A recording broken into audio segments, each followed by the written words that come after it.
So if you are the boss of you, no one else is the boss of you. It simply means that you should know what to do, the right thing to do at the right time and get to it. No one will have to come and be the boss of you, tell you what to do, how to do it. Do you know when you are not the boss of you, someone will come and be the boss of you? And when someone is not even the boss of you, something will come and be the boss of you. It is why we see every now and then, we see drug addicts, we see gamblers, fraudsters, we see people begging everywhere, we see people rotting in jail, in prison. Why do you think that happens? Because they refuse to take ownership of their lives. They refuse to take leadership of their lives. They refuse to be the boss of themselves. Because they refuse to be the boss of themselves, something else became boss of them. And even if friends become boss of you, you don't know if these friends have the values you have, if they share the values you share. At the end of the day, if friends are boss of you, what if these friends are not going the way you are going? You end up following them. Now, have you ever seen someone, when you ask, what do you want to be in future? They will say, I want to rot in jail. Who has seen someone say, I want to rot in jail? You ask them, what do you want to be in future? They will say, I want to rot in jail. Have you seen that? No. Have you seen someone say, what do you want to be in future? They say, I want to be a gambler. Have you seen that? No. Have you seen someone say, what do you want to be in future? And they say, I want to be a fraudster. No, ma. What about someone say, okay, I want to be a beggar? Have you seen that? No. No, ma. There are people who are rotting in jail today, right, for crimes. There are people who are beggars today. There are people who are gamblers. There are people who are drug addicts. So what is the problem? If no one wants to be a beggar, a gambler, a drug addict, or rot in jail, so why do we have people who are these things? So who can tell me why we have people who are these things, despite the fact that nobody says they want to be it, and people end up becoming it? Why? Who will tell us why? Okay, Dominion, let's go. Because they do not lead themselves. Fantastic. That is beautiful. Yes. Will, yes, let me hear you. Ma? I thought you wanted to say something. No. It is because even though they know where they want to go, they know what they want to be, they know what they want to do with their lives, they are not leading themselves towards that path. They are not the boss of themselves. So because of that, someone else or something else came and became boss of them. Now, when you are not the boss of yourself, when you are not leading yourself, someone will come and be the boss of you, someone will come and lead you. Or something will come and be the boss of you, something will come and lead you. It's exactly what happens to them. That even though they do not want to, they don't want to do these things, they don't want to rot in jail, they don't want to rot in jail, they don't want to be hard criminals, they don't want to be drug addicts, they don't want to be gamblers, they don't want all of these things. They end up becoming them because they are not the boss of themselves. They know what they want, but they are not getting what they want. Maybe they are just following everybody, or they are not able to discipline themselves. So it is why you must lead yourself. You must lead yourself. Remember, I said something that, Essay, we want your video on, please. I said something that there was a time Jesus Christ was talking to the disciples when they were saying, why is this woman washing your hair, your legs with oil, so much expensive oil? We can sell this oil and give it to the poor. And Jesus Christ said to them, the poor will always have amongst them. And ever since that time till today, we've had the poor amongst us. I'm not talking about poor now. I'm just talking about different categories of people, is what I'm talking about. Different categories of people. Remember that time Jesus Christ was crucified, he was between two criminals. Till today, we still have criminals. You know, from time immemorial, we've had people who are gamblers, who are addicted to gambling. We've had people who are addicted to drugs. We've had people who are rotting in jail. We have people who are led by a negative behaviors that sabotage them, one of the reasons is because they do not lead themselves. You know where you are going to in life. You know where you want to end up. So you must lead yourself to that direction. If you don't lead yourself there, something else will lead you. And the thing, guess what? The thing will not lead you to that direction. The thing will lead you to any direction it likes. That's the funny thing. The thing will lead you to any direction it likes. And the direction the thing will lead you to may not be the direction you like at the end of the day. So you must lead yourself. You must lead yourself. That is what we've been learning for the past 1 month in this class. Lead yourself. Okay, so let's go. Domino has shared with us what he learned so far, what he has learned so far. Gabriella, can you share with us what you've learned so far and what you are doing? Okay, before we go to Gabriella, there was something I said that you should be writing your to-do list every day. So who has been doing that?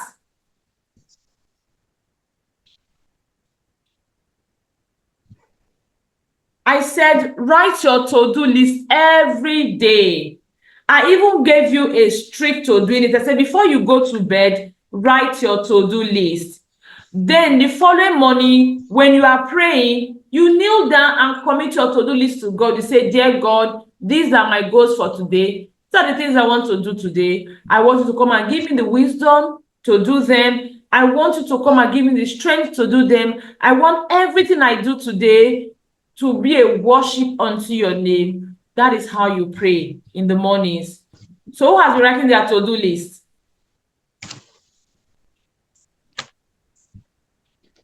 Okay, Noel said he has been writing his to-do list. Let's hear you, Noel. Have you been writing your to-do list?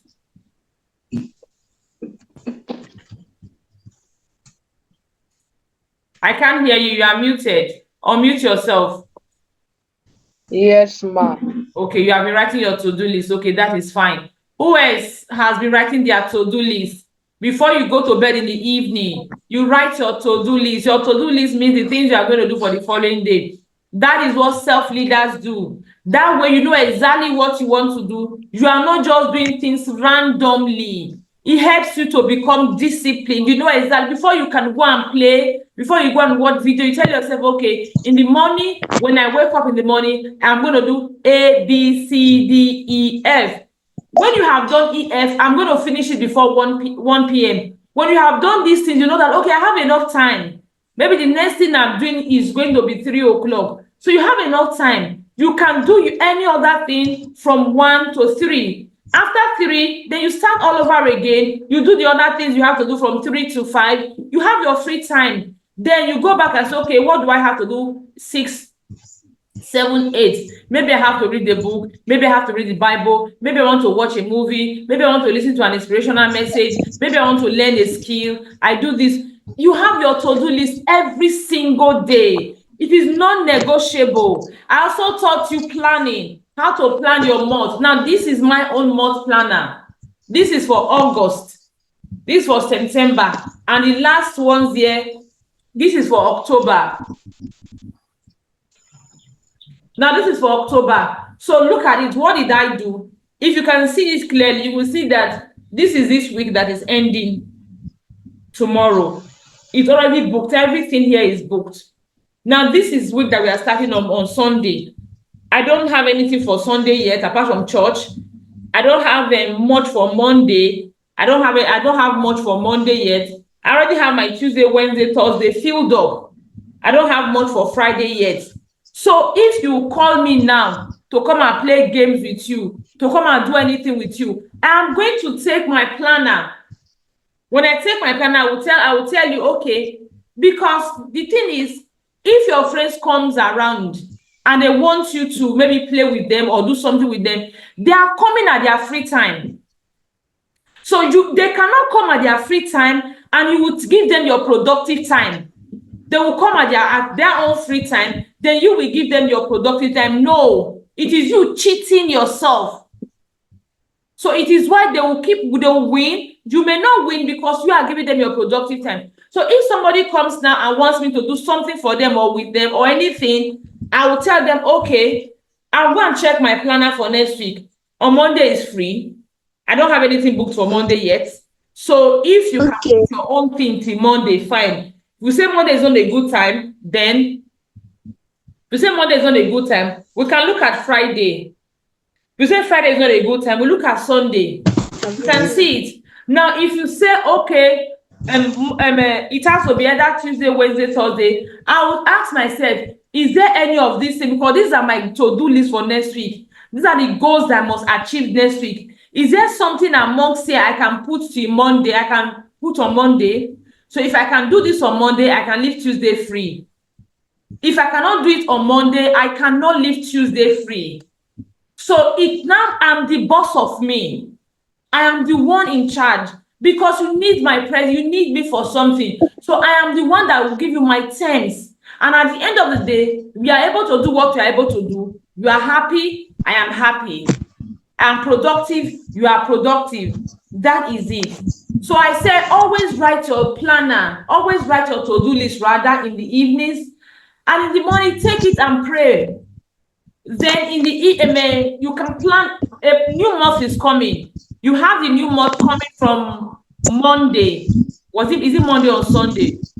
What you want to, okay, it's Sunday. So what you want to do is to plan your entire month. Thank God it's resumption time. Plan your entire month. Every single thing you need to do, have it fixed there. You put it somewhere. This is on my table. The table I read every morning because I read every morning. So when I wake up in the morning, I want to read. I see it on my table.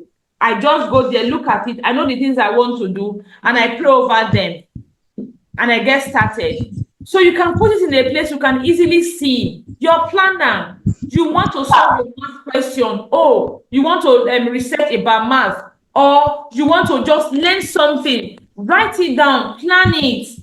Even when your friends come around, let them see you have your plan. So when they begin to know that okay, he has his plan, he doesn't go out, he doesn't play with us when he has his math practice. He doesn't play with us when he has his music practice. He doesn't play with us when he has something to practice. They will learn that and they will learn to respect you for that. So please always write your to-do list. It is one way you can lead yourself. You cannot lead yourself without having your plans. You can't lead yourself without having your plans. Remember I said, who is the boss of you? Who is the boss of you? Everyone, who is the boss of you? Yourself. Yourself, fantastic. I am the boss I'm of the boss of me. myself. If you are I'm the the boss boss of of you, you should always be in charge of you. Now, remember, when you are not in charge of you, something else is in charge of you. So you are no longer the boss of you. That thing that is in charge of you is now the boss of you. So if you are the boss of you, you are going to be in charge of you. So everybody say, I'm the boss of me. I'm the The boss boss. of me. I am the boss of me. Thank you. Noel, please, I want to see your video. Don't turn off your video. Okay, today is our book review. We actually started early so that we started early, we started 5 p.m. as against 4 p.m. for the preteens and as against 6 p.m. for the teens. The idea is I want us to have enough time to talk about share lessons from the book. I do not want us to hurry through the book review because The Gifted Hand is an amazing book. Domino, your hand is up. So I have finished my gifted hands, ma. yay, well done, well done. I was going to ask, okay, how far with everyone? Who has finished The Gifted Hands? I have, ma. Who has? I have. Oh, we have Noel. Yes, please. Noel and Pearl. Who has finished their gifted hands there? Me. Okay, Pearl has finished her gifted hands. Well done, well done, well done. Who else has finished their gifted hands? Smith and Bob, have you finished your gifted hands, please? Sorry, Smith. Sorry, I said Bob. Apologies. Are you finished your gifted hands?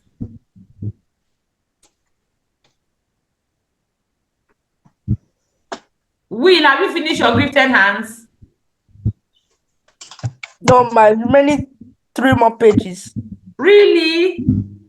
Okay. Gabriella. Okay, that means you've read the part you want to concentrate on, really. Gabriella, have you finished your gifted hands?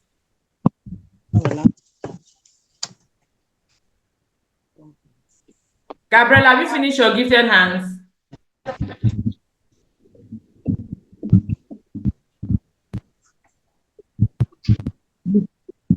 If you are in class, I'm calling, you can just ignore or reject it. I'm actually trying to notify people so they can come to class.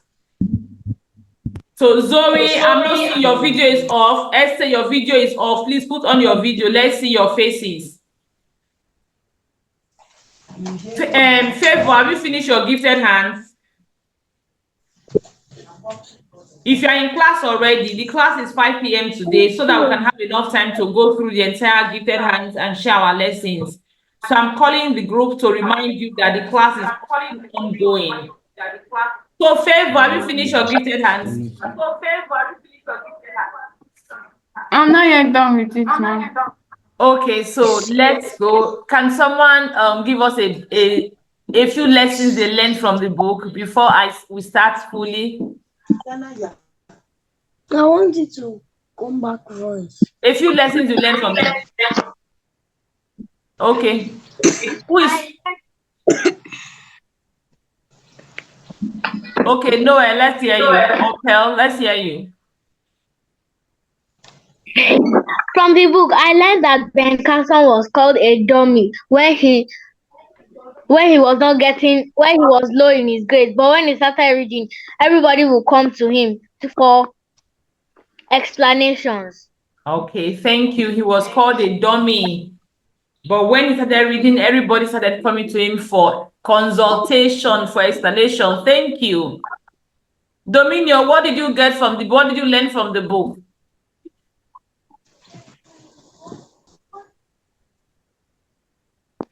Will, what did you learn from the book? Favor, Smith, what did you learn from the book? Zoe, what did you learn from the book?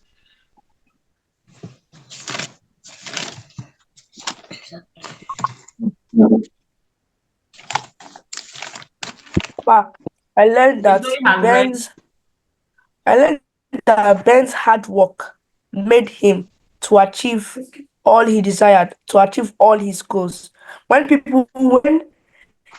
he thought that people made him but they brought him down because they called him, they were giving him such a bad word. But Ben knew that he can do it. So he achieved his goals through his hard work. Hard work. Thank you. Yes, hard work. So, Favor, the part you learned, please, can you share with us? The part you have read, can you share with us?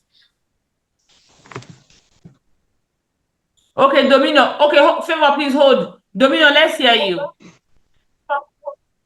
I learned that you should be best at what you can do, and I learned that you should help people.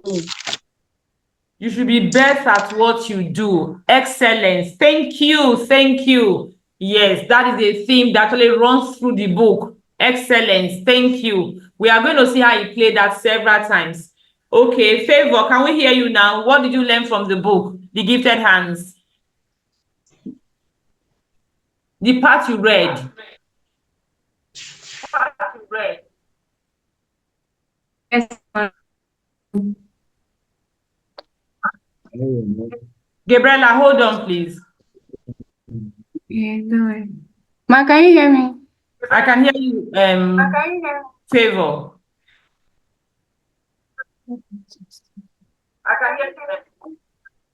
Self-discipline. He learned to control his temper. Disciplined. Okay, Favor learns about self-discipline from the book, Gifted Personal Hands. growth. Okay, Gabriella, you have your hand up. You can share now.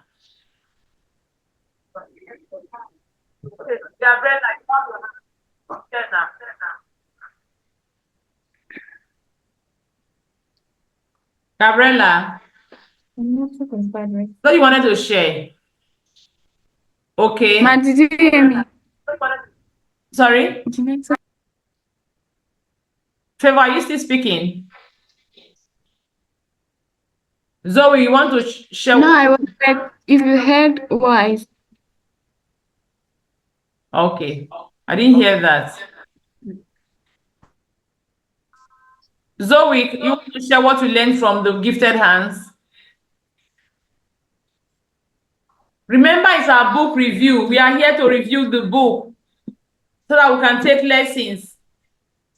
Gabriella, your hand is up. I'm calling you. You are not responding. When she starts sharing the lessons, you write it. Now she's going to say. Zoe.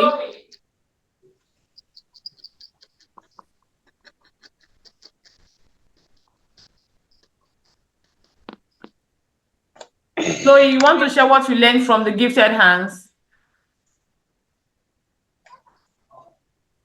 Read, your video is off. Your video is off. You always put off your video. Put on your video, please. I want to be sure you are here. You are here, you are participating, you are leading yourself. It's part of you leading, knowing, doing the right thing at the right time, without someone having to tell you what to do and how to get it done. Obeying simple instructions is part of you leading yourself. The rule says, put on your video when you are in class. Then you put on your video when you are in class. If you're in a place you are not comfortable, you go to a place you are comfortable and have your video. That way you are not distracted. You can't be in class and you are distracted. Okay, so let's go. Zoe, share what you learned from the gifted hands.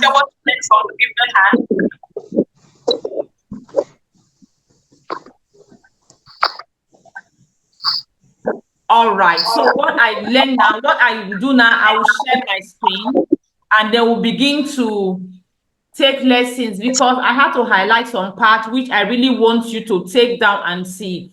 Now, one thing you need to note from the start is that the gifted hand is a true life story, is a collection of a person's story. So someone who sat down and put his life experiences. When I was reading the book, I told myself that my life is such a story that people can learn a lot from my mistakes, from my strengths, from my motivations and all of that. I think maybe one day, God willing, I will also put my story into a book. So it is something that you can learn from. It is not fiction. It is a non-fiction. You can actually learn. Every single thing in the book is for you to learn and get inspired. We know Ben Carson today. During, I think, the last election in the US, Ben Carson actually attempted to campaign against Donald Trump before he stepped down and supported Donald Trump in his race. That is how big he is. That is how big he is. He is one of the foremost blacks that actually gave the black-skinned people in a highly racist community, gave them a voice, gave them prestige, gave them pride. And if you look at the story, he's someone from a very, should I say, wretched home. You know the story, how his mother married at 13, how his father left them.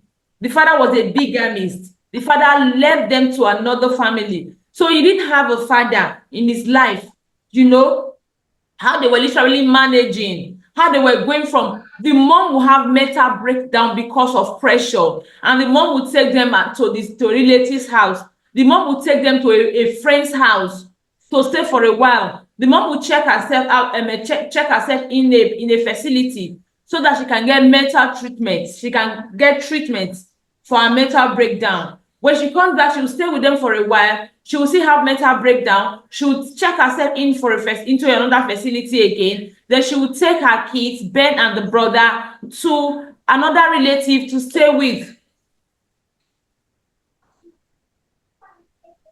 Oh, can you hear me? Yes. Yes. Hear you well. Okay, someone says she can't hear me well. Let me see.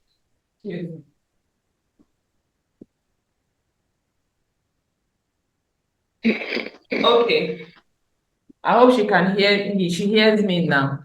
So the mom will take them to a relative's house. That was how much they left the house they were, the house the parents owned. They left the house to a relative's house so that at least the house could give them some rent, some money to take care of them, to take care of some things. That was how much they were. I don't want to use the word broke, how much they were poor. Now, they were living on government aids most of the time when he was growing up. Simply means that the mom could not readily afford basic things. So the mom gets stamps like tickets, things that they will not take those stamps. Like you have them, they will say, let me use the word free ticket. Maybe that's what we can easily relate. We can grab it more in Nigeria. You know, they will get it, and the mom they will take them to the supermarket, and they will now give them free food because government have paid for that food. That was how much Ben Carson background is. Not just that, when he was in school, he was a chief olodo. We know that. He had every single reason not to be smart. He had every single reason not to be intelligent. And of course, he wasn't smart. He wasn't intelligent. In his early years in school, he was the chief olodo of the class. You know that, right? Favor, your sister is distracting you. And I don't know why the camera is focused on your sister. The camera should be focused on you because I want to be sure that you are participating so that I can call your name. So that was how much they were broke. They were so broke that they relied on stamps to feed most of the time. Esther, your video is off. Zoe, your video is off. Okay, let me share my screen. What? Okay, let me share my screen. What? Sorry, I'm trying to share my screen now so that we can get started.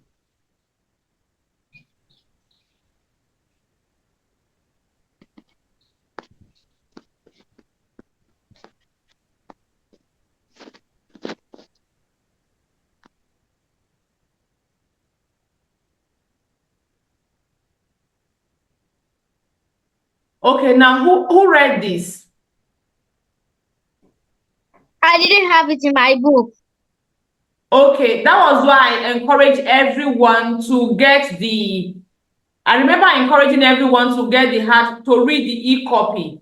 I said, read the first e-copy. On the first page, read the e-copy. After reading the e-copy, then you can move on to your hard copy because I'm not sure why this part of it was expunged from the hard copy. And I think this part of it is certainly one of the most beautiful part of it. Now, this is a letter to Ben Carson's mom, to everyone that is reading everyone reading the book. This is a letter she wrote to us. First of all, this letter, she tries to encourage us, tell us that our lives belong to us, that you are the captain of your own ship, that your life belongs to you. So let me ask a question. Have you ever seen anyone who says, if you ask them, what do you want to be in future? They will say, I want to be a criminal. Or I want to spend 20 years in jail. I want to rot in jail. Have you ever seen that? Who has seen that? Someone who says they want to rot in jail. Have you ever seen anyone like that?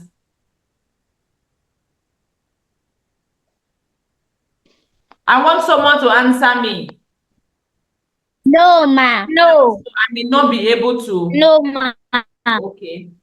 I have never seen either.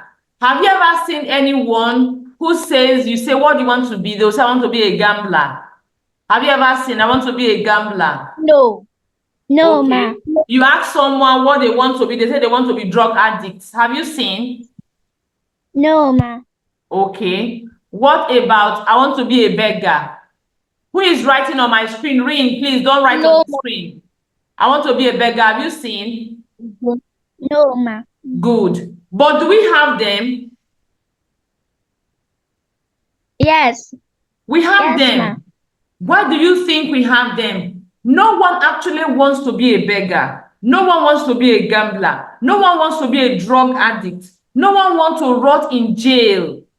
No one ever wants that. But we have people year in, year out, even though they don't want these things, but this is their lot. It is their portion. What does that tell you? It simply tells you that your life belongs to you. That is the consequences you have, your life belongs to you. Is one thing to want something, is another thing to lead yourself to that path. That is what the letter Ben Carson's mother wrote is telling us. You are the captain of your ship. You don't want to rot in jail. You don't want to be a drug addict. You don't want to be a beggar. You don't want to be a gambler. It is up to you.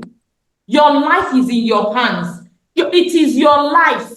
Your life belongs to you. It is your life. I don't know. I wish I could just say it in such a manner that you can just get it. That's what I'm trying to do. You understand that your life belongs to you. Every single thing you do in life, it is about you. It is for you. It is your life. It is nobody else's life. It is your life. I've asked you these questions before. Have you ever seen a situation where I want to see everybody. Rin, your video is, I will have to remove you now. If you can't have your video on, Rin, I'm sorry, I'll take you out. I will not come back and warn you again. If your video is not on, Rin, I'll take you out. If your video is not on, it seems you are not serious about this class, and I'm not going to force you. Again, it is your life. It is your life. It is your choice. If you don't want to be in this class, it is your life, it is your choice. Your parents are the one making the sacrifices, but it is your life. One of the things we are going to look at in this book review was what got Ben Carson a spot in the school he chose. I think it's Michigan or something like that. The school he chose. What got him a spot? It was because he was listening to classical music. And he took just small thing like that. He took it seriously. That was what endeared the man towards him. That was it. So when I said not everything you do for yourself, I'm not saying it because I just want to talk. That is a simple truth. Every single thing you do for yourself. You're not doing for anybody. You're not doing for your parents. Your parents may be the one forcing you. They may be the one encouraging you. They may be the one making the sacrifices. But it is for you ultimately. It is not for them. It is for you. It is for you. It is your life. It is your choice. It is your consequence. It is for you. Ultimately, that is the truth. It is for you. I shared a story of the girl in the University of Lagos back then who made a first class. She was the best graduate student the best graduate student in Unilag. I think about 3-4 years ago. When they asked her how she became the best, she said from when she was 9, either 9 or 12, the mom made her read at least 3 hours every day. The mom made her read at least 3 hours every day. She would have taken her book and just look at it and drop it. She's not interested. A wrong attitude. But because she actually listened, she knew it was for her. She cultivated the habit. And one thing about habit is, once you start cultivating the habit, gradually you keep at it. You keep at it. Before you know what is happening, it becomes a part of you. So reading 3 hours a day became a part of her. And when she entered school, she was reading 3 hours a day. She didn't stop. And guess what? At the end of the day, she made the best graduate student in her class. And when she has her classmates who by now will still be looking for a job, writing CV up and down, their shoes will be fine. Their mouth will be sad, or I don't know how to put it, from looking for a job everywhere. They'll come out and be saying, oh, Nigeria is bad, no jobs anywhere. They'll be thinking, jumping one bus to another, looking for job opportunities, squatting with friends, going desperate, even meeting fake prophets and fake pastors to help them look for a job. This girl already has a job. In fact, before she graduated, she had opportunities to work. She already had opportunities. She had offers. She was the one that sat down, was doing mini money, more father of the donkey. That is it. Because it is your life. It is not anybody's life. It is not anybody's life. You are the one that wake up up tomorrow and enjoy it. Your parents may be the one making the sacrifices, but you are the one that will enjoy it. So come to class and put on your video. You turn off your video. No, I want to be sure that you are actually listening. You are here. You are not being distracted, because I know that most of the time what you guys do is you are here. You are doing something else. You are here. You are just nonchalant. It's none of my business. My parents are paid. Do you think they have all the money in the world? Do you think they have money to waste? If this was not important, they would not invest in it. They will invest in, they will not invest in it if it wasn't important to you. And what they get from it is just being proud. What happens when you don't take charge of your life? They are disappointed. It is your life. It is your life at the end of the day. It is your life. You apply yourself. Some things, it doesn't have to be what you want. It doesn't always have to be, oh, I don't like this. It is not always what you want.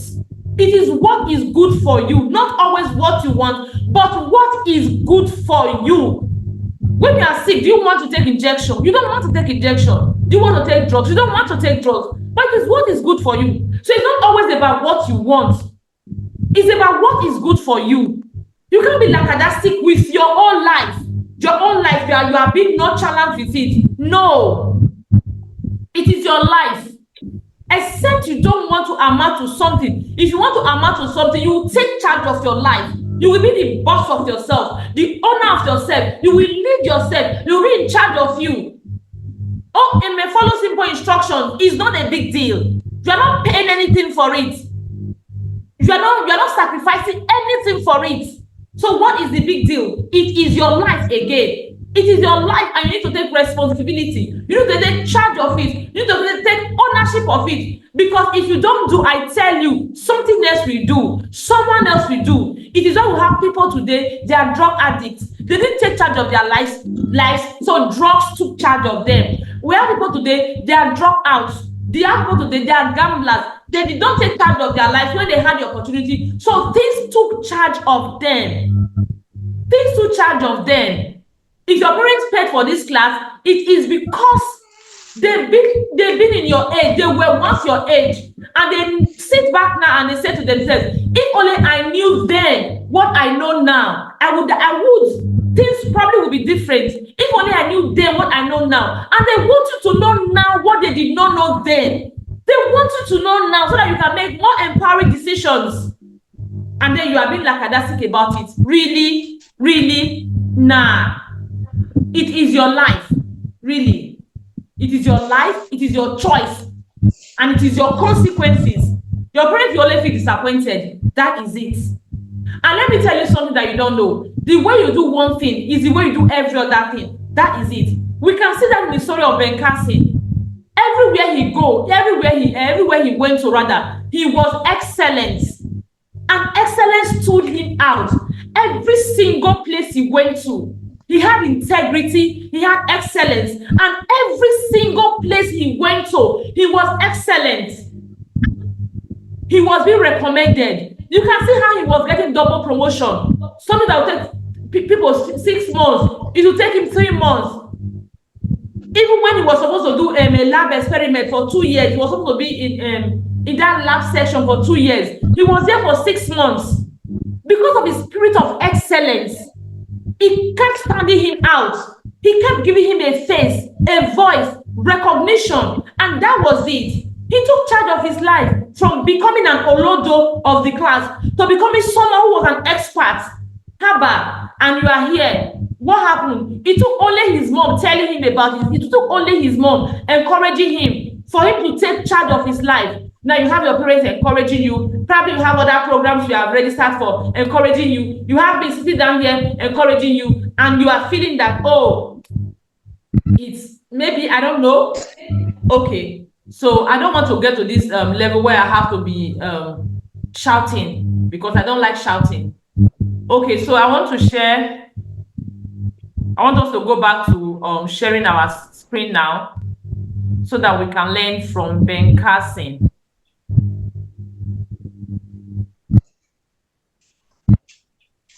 Okay, so I was talking about the letter the mom wrote.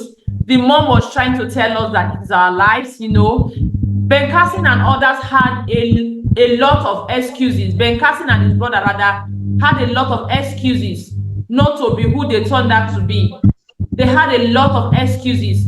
The mom saw that they had a lot of excuses, but the mom did not want them to give excuses. So she had to do what she had to do. She had to encourage them. And thank God, Gabriella, you are scribbling on my screen. If you scribble on my screen, I will not be able to see what we are reviewing. Thank God they listened to their mom. Thank God they took her seriously. Because at the end of the day, it was their lives.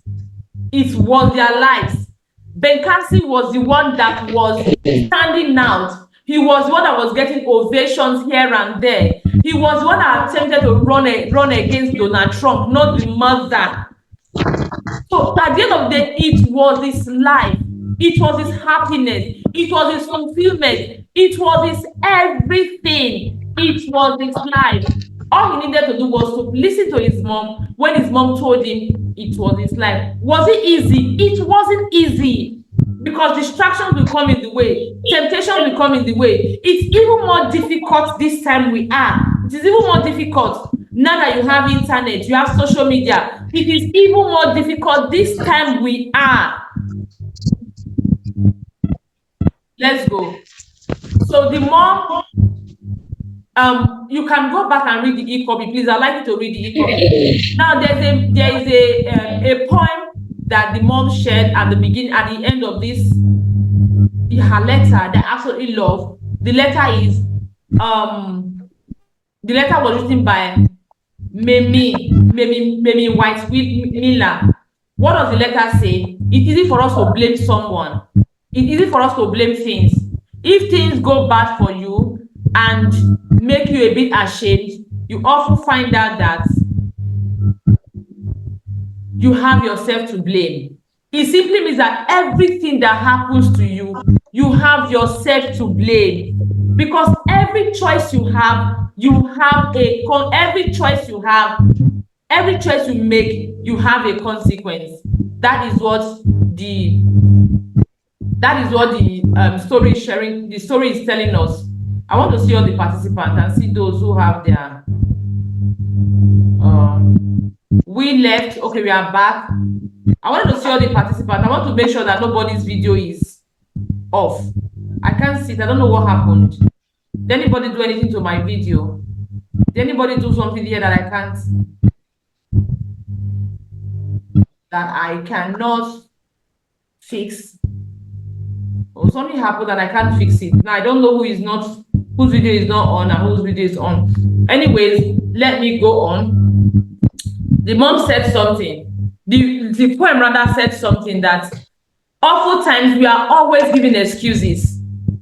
We always give excuses, but the truth of the matter is, every single thing you do, you have yourself to blame. You have a part to blame. You always have a role to play in the things that happen to you.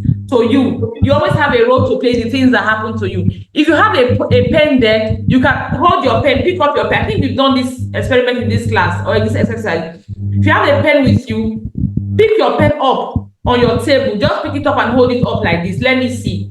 If you have a pen, hold it up like this. Good. You realize that when you hold one part of a pen, the other part automatically follows it. That is it. The part you are holding is the choice you are making. The other part that follows it is the consequence that comes with the choice you are making. Every choice you make has a consequence. Even though sometimes we want to blame people, we are tempted to blame people. We are tempted to blame factors. We are tempted to blame things around. But the truth of the matter is, it is our life and we have a role to play, and we have the will. He that will, we find a way. He that will not, we find an excuse. That is it. He that will, we find a way. He that will not, we find an excuse. Every single thing you set your mind to do, you can. As much as you have made up your mind that I'm going to do this thing, you can do it. Every single thing you set your mind to do, you can do it. But when you don't, your mind is not fixed on doing it, then you look for an excuses. And guess what? There are always excuses. Oh my God, for every single thing you want to do, there are always excuses. I tell you, there is no way you will not have an excuse. You have thousands of excuses. You have hundreds of excuses. You have tens and millions of excuses. For every single thing you want to do, there is always an excuse for you not to do it. You want to have A's in your schoolwork. There's an excuse for you not to have an A because the teacher is not teaching very well, because I don't have the textbook, because I did not get to school on time, because I don't have lights to read, because my handwriting is not legible. There is always an excuse. Your parents want you to run an errand or do something. You are lackadaistic about it, and at the end of the day, you always have an excuse. Just like I was talking about putting on your video. If you want your video to be on, you can have it on. It is it. Oh, you want your video to be on because the instruction says put your video on, you can put it on. But when you choose, no, I don't want my video to be on, you have an excuse. Why is your video not on? My video is not on, because of XYZ. You always have, there is always an excuse. Bear that in mind. There is always an excuse. You will always have an excuse not to do the things you are supposed to do. Even people that make terrible choices, there is always an excuse for the choices they make. And you know the funny thing? Many times the excuse will seem valid. Why have you not done your homework? He is disturbing me. He is making noise. I can't hear.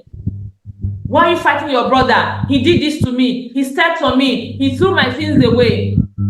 Why didn't you eat your food? It's bitter, or it's not my favorite. It doesn't pass my throat. Why don't you have A's in your class? The people in my class are very smart. The topic is too difficult. My teacher doesn't teach very well. There is always an excuse.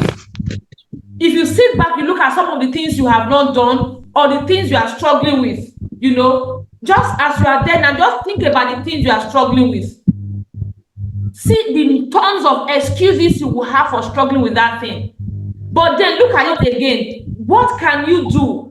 What can you do if you really want to do it? What is that thing you would do if you really set your mind on it? What is that thing you will do to actually do it? You will realize that if you really set your mind on it, if you are determined to do it, you are going to do it.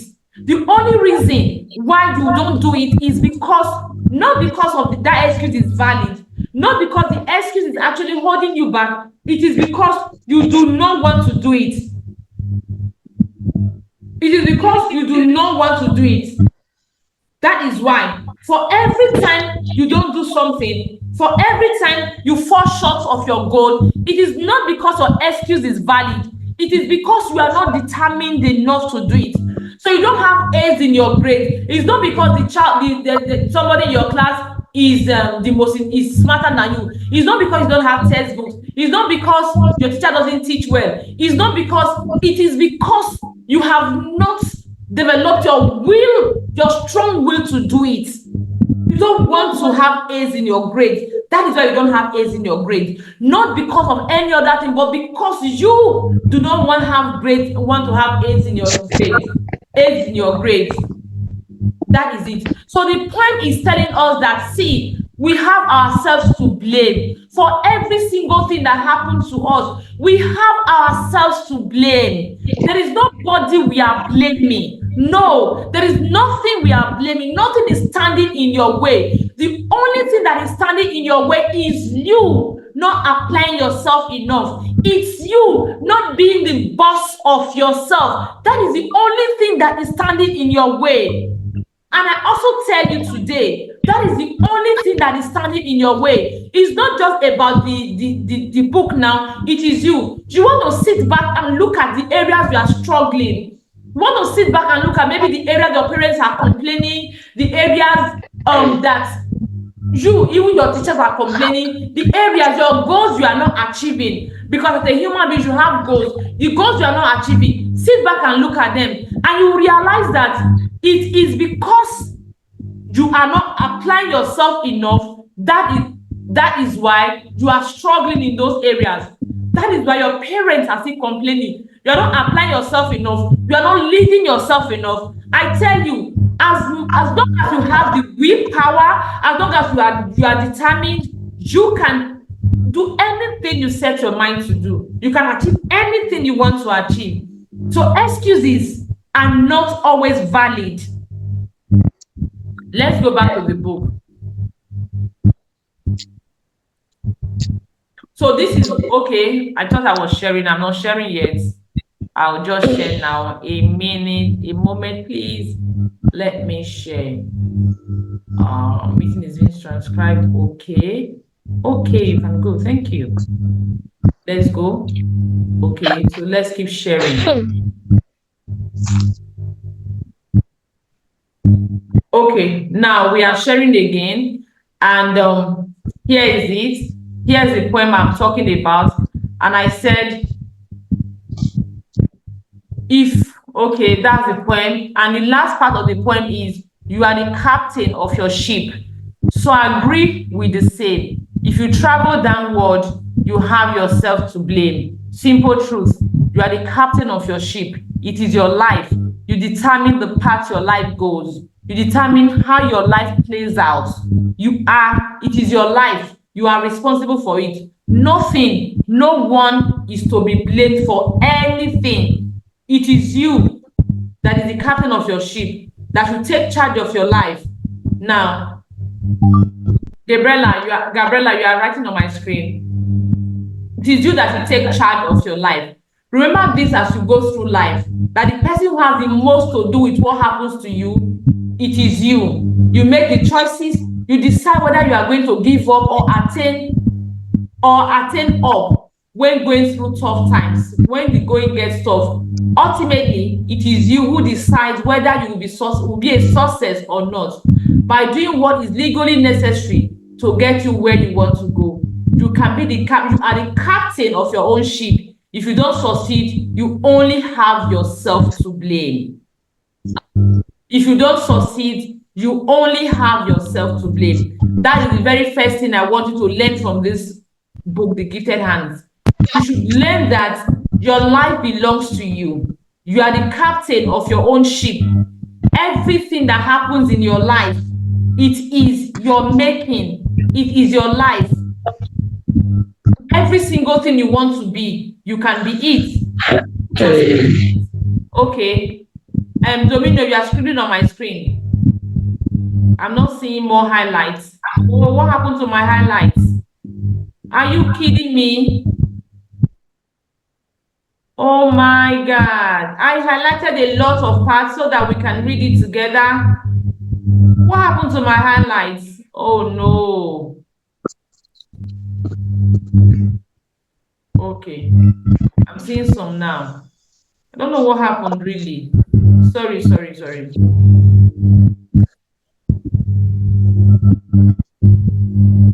Oh, because of my highlights, I didn't have to write them down. Because of my highlights, I didn't have to write my lessons out. I just thought to read some parts together, and with the highlights, we'll talk about it. Oopsie. I didn't have to write so many things down. I didn't have to write anything down. I was confident that the highlights would work for me.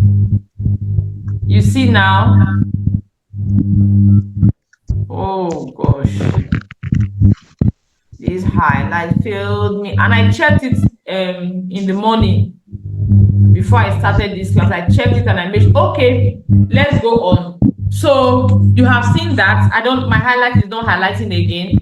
So let me just, I actually wanted to refer you to the particular things happening, the particular areas where he mentioned some things. That's why I actually did the highlights, so that you can see the book and you can read it. You can go back to those areas and read it. That was the idea.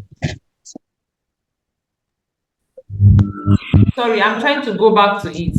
Maybe the book.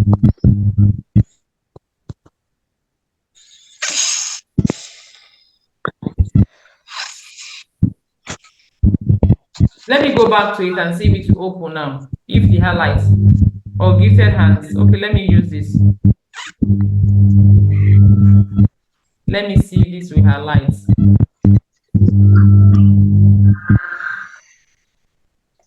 It's about the same thing though. Why now?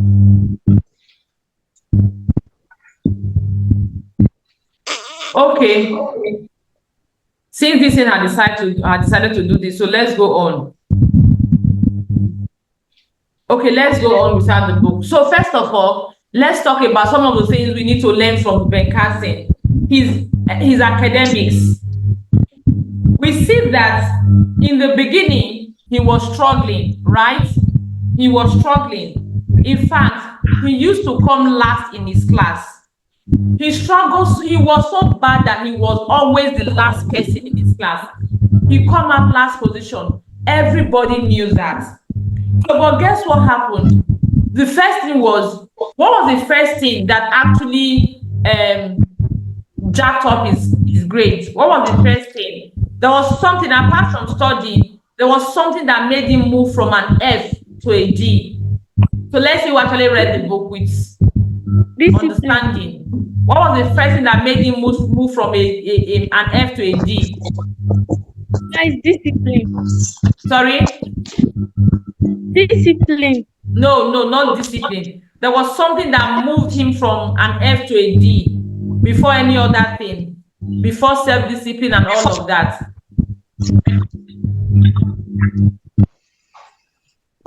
There was something that moved him first.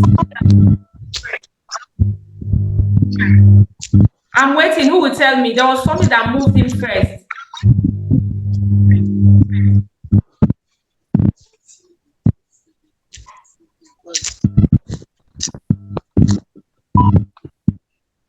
Are you there? There was something that moved him first from an F to a D.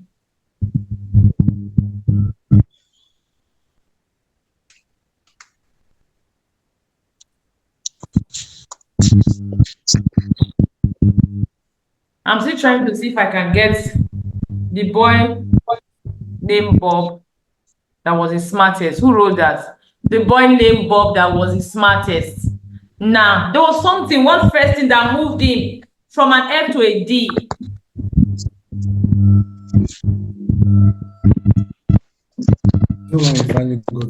Okay, no, not the boy named Bob that was the smartest, no. Okay. The first thing that moved him from an F to a D was the fact that he got glasses. Do you remember that part? He got glasses. Will, your video is off. He got glasses. You don't know that part? That he realized that when they came to test them in school, they realized that he couldn't see well, so they got him glasses. So that as soon as they got him glasses, he could read. That was the first thing. He moved from an F to a D, which means one of the struggles in school was because he wasn't seeing the board clearly. And he did not even know, he did not even speak up. That is exactly what happened. Because he was an Olodo, he wasn't doing well in class.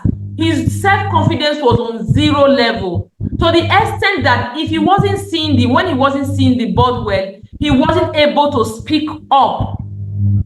He wasn't able to speak up. Success brings a lot of advantages to us. When you are successful, you will have a lot of advantages. I tell you, we are going to see that I'm so pained that my highlights are not functioning. And I'm really so pained because I highlighted a lot of areas we're supposed to look at. And I don't know what happened to them now. So that was the first thing that jacked up his grade because he wasn't seeing well. So now let's look at the next thing. The next thing was him reading. The mom told him that they will be watching only 2 shows a week. So every other time, they will spend it on books. They will go to the library and they will spend it on books and they will read. And as soon as he started reading, he realized that he was doing better. His grades were coming up. That is, he had, and guess what? From when he was 8 years old, he had always had a goal of becoming what? What did he want to become when he was 8? A doctor. He has always wanted to become a doctor. Now tell me, he's always wanted to become a doctor. Was it from watching television all day that he would become a doctor? Was he going to become a doctor by watching television all day? No, ma. He wouldn't have become a doctor by watching television all day. The only way he would have become a doctor was committing to his dream, practically committing to his dream of becoming a doctor, which was studying, reading. And when he started doing that, let's go to the next thing. When his grades started coming up, what happened to him? Just give me a minute. Let me find out why this thing is not showing.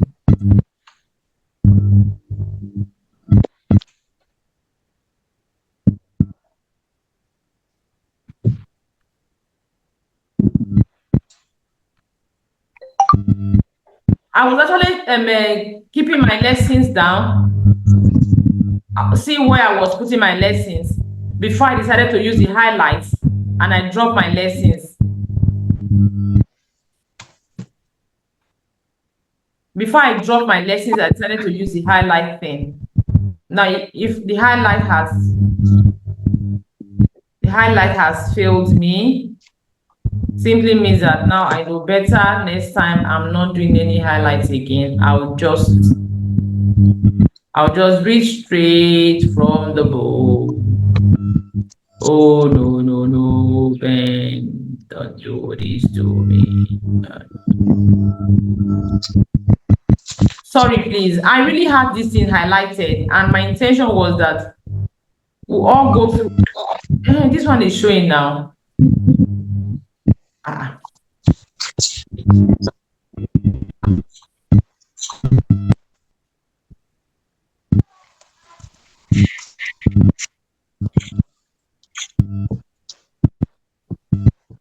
Okay.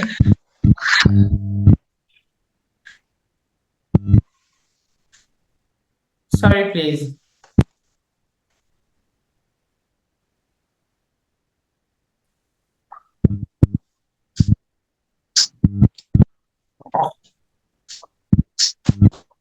What are you seeing on the screen, please?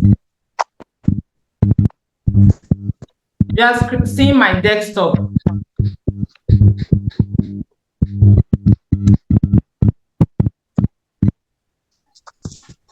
Sorry, just a minute.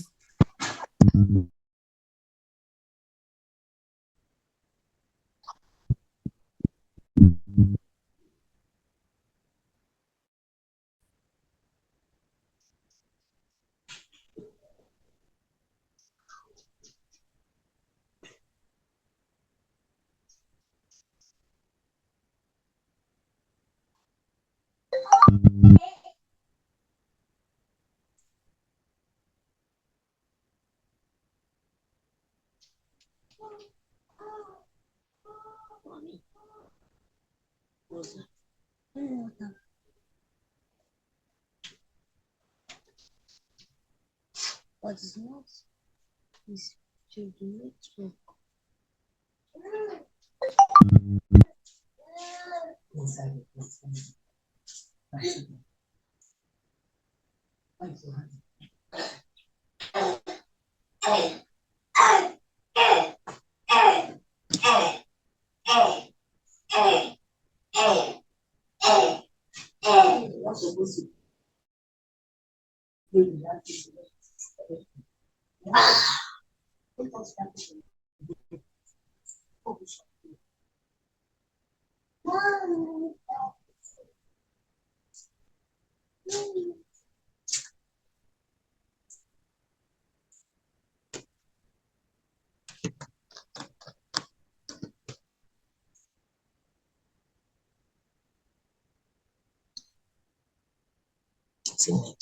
Okay, can you see the screen now? Sorry. So this is why we have enough time.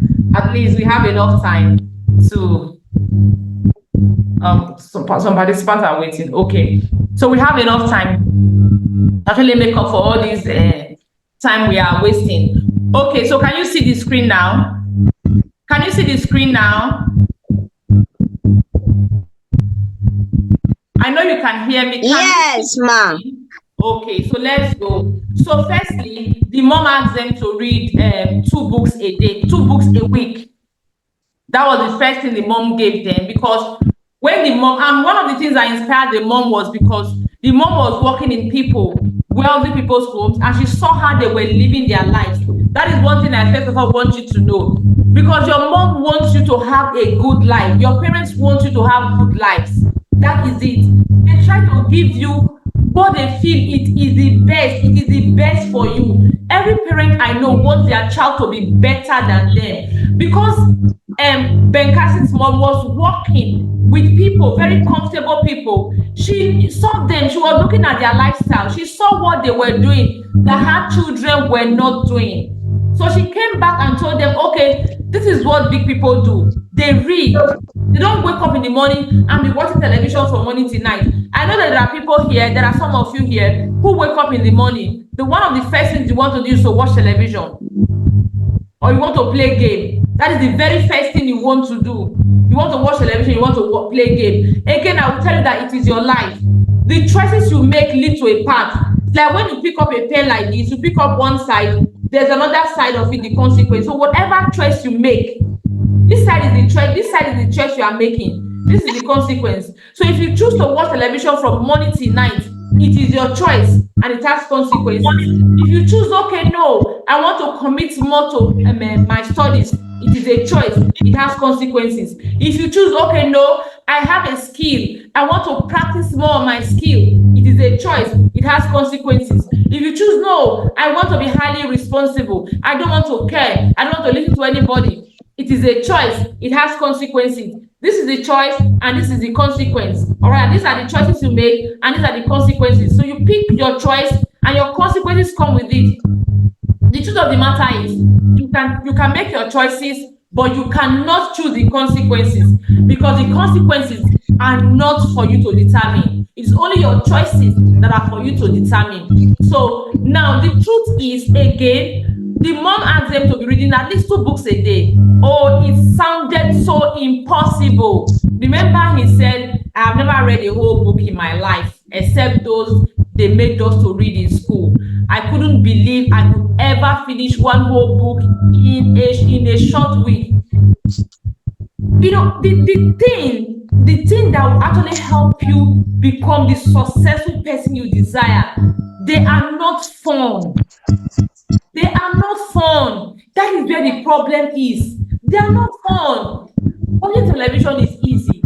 Playing game is easy. You just relax, you just slouch on your couch.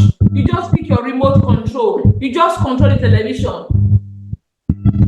This. You just control the Netflix, whatever. You just control. You sit down, you watch it. It is not fun. You are not going to be memorizing some lines. You are not required to do anything. It is not fun. Even doing your chores, they are not fun. So the things that will help you become successful, it is not fun. But guess what? That is what is required for you to be that person you want to be. That is what is required. It's not fun. It is never fun. Like Ben Carson said, how can he read 2 books?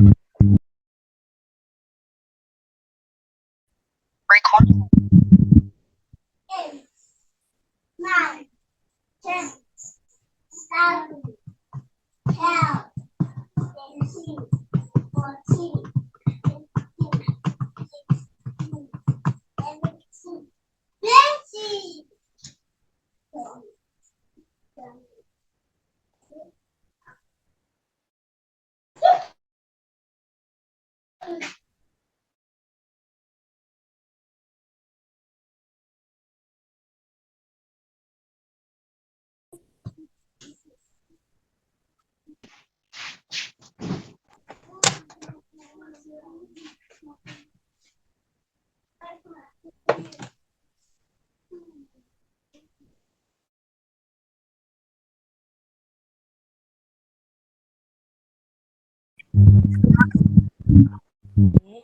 Since when are you the host? God.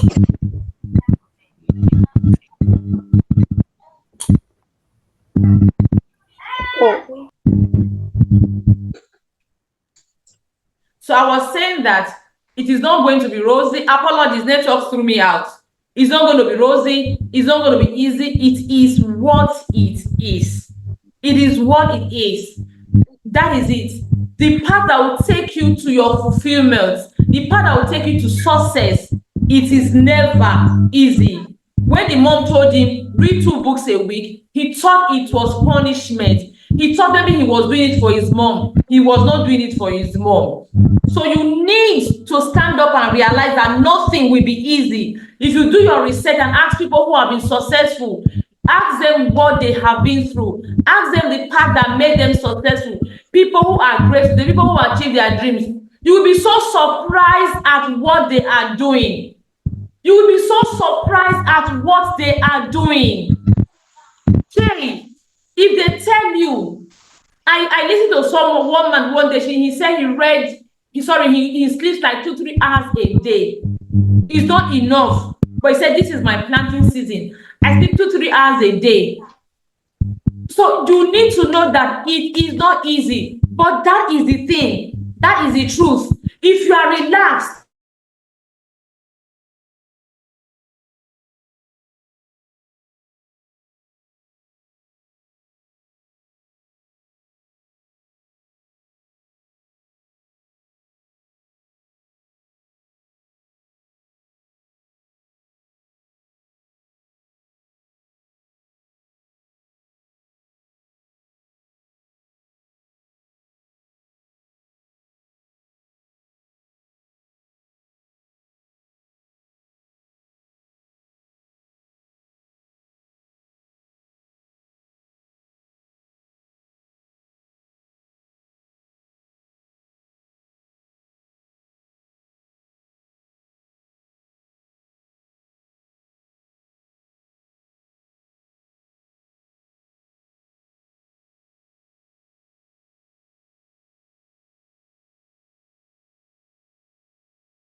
apologies, I have to change to another router so that I'm not thrown out again because the one I'm using keeps throwing me out. Sorry about that. So let's go on. I was saying that when the mom told him to read at least 2 books a day, 2 books a week, they thought it was impossible. They were wondering, they don't read, how can they read 2 books a day and a week? And I was saying that the things you need to do, if you ask successful people what they do, their routine, you will be very surprised.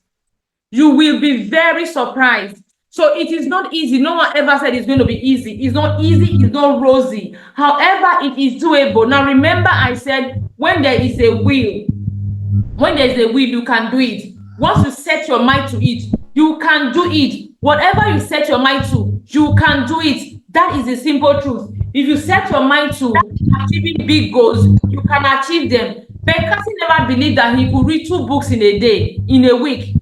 He never believed. But was he able to do it? He was able to do it, and he was even able to do much more as he progressed. That's another thing I wanted to learn from his story. Because once you begin a habit, whatever habit you are beginning, you are progressing. When you begin a negative habit, you will progress along that line. When you begin a positive habit, you will progress along that line. You will never remain static. If you choose to be lazy, if you choose to be nonchalant, if you choose not to care about yourself, not to take your life seriously, you are going to progress along that line. Except you wake up one day and say, no, I'm not doing this anymore. You wake up, and guess what? Some people never wake up. Nah, they never wake up. And once they are heading down, they go down. Some they wake up. Yes, they are lucky, they wake up. But some people never wake up. So you don't know if you are going to wake up. So the best thing for you to do is to always stay on the right lane. Stay on the lane that leads to your purpose. Stay on the lane that leads to your big dream. That is the very first thing you want to do. So can you see the next highlight?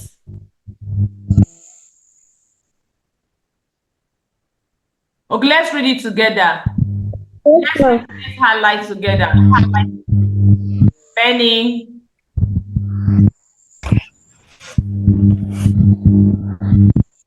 If you can read, you can learn just about anything you want to know. The doors of the world are open to people who can read. And my boys are going to be successful in life because they are going to be the best readers in the world. As I think about it now, I am convinced. As I think about it now, I am convinced. As I think about it now, I am convinced today, as I was back in the 5th grade, that my mother meant that. She believed in Curtis and me and had so much faith in us. There's something I want you to pick from this thing. Your parents are doing what they are doing because they believe in you. They have faith in you. That is why they are doing what they are doing. Excuse me. Hello.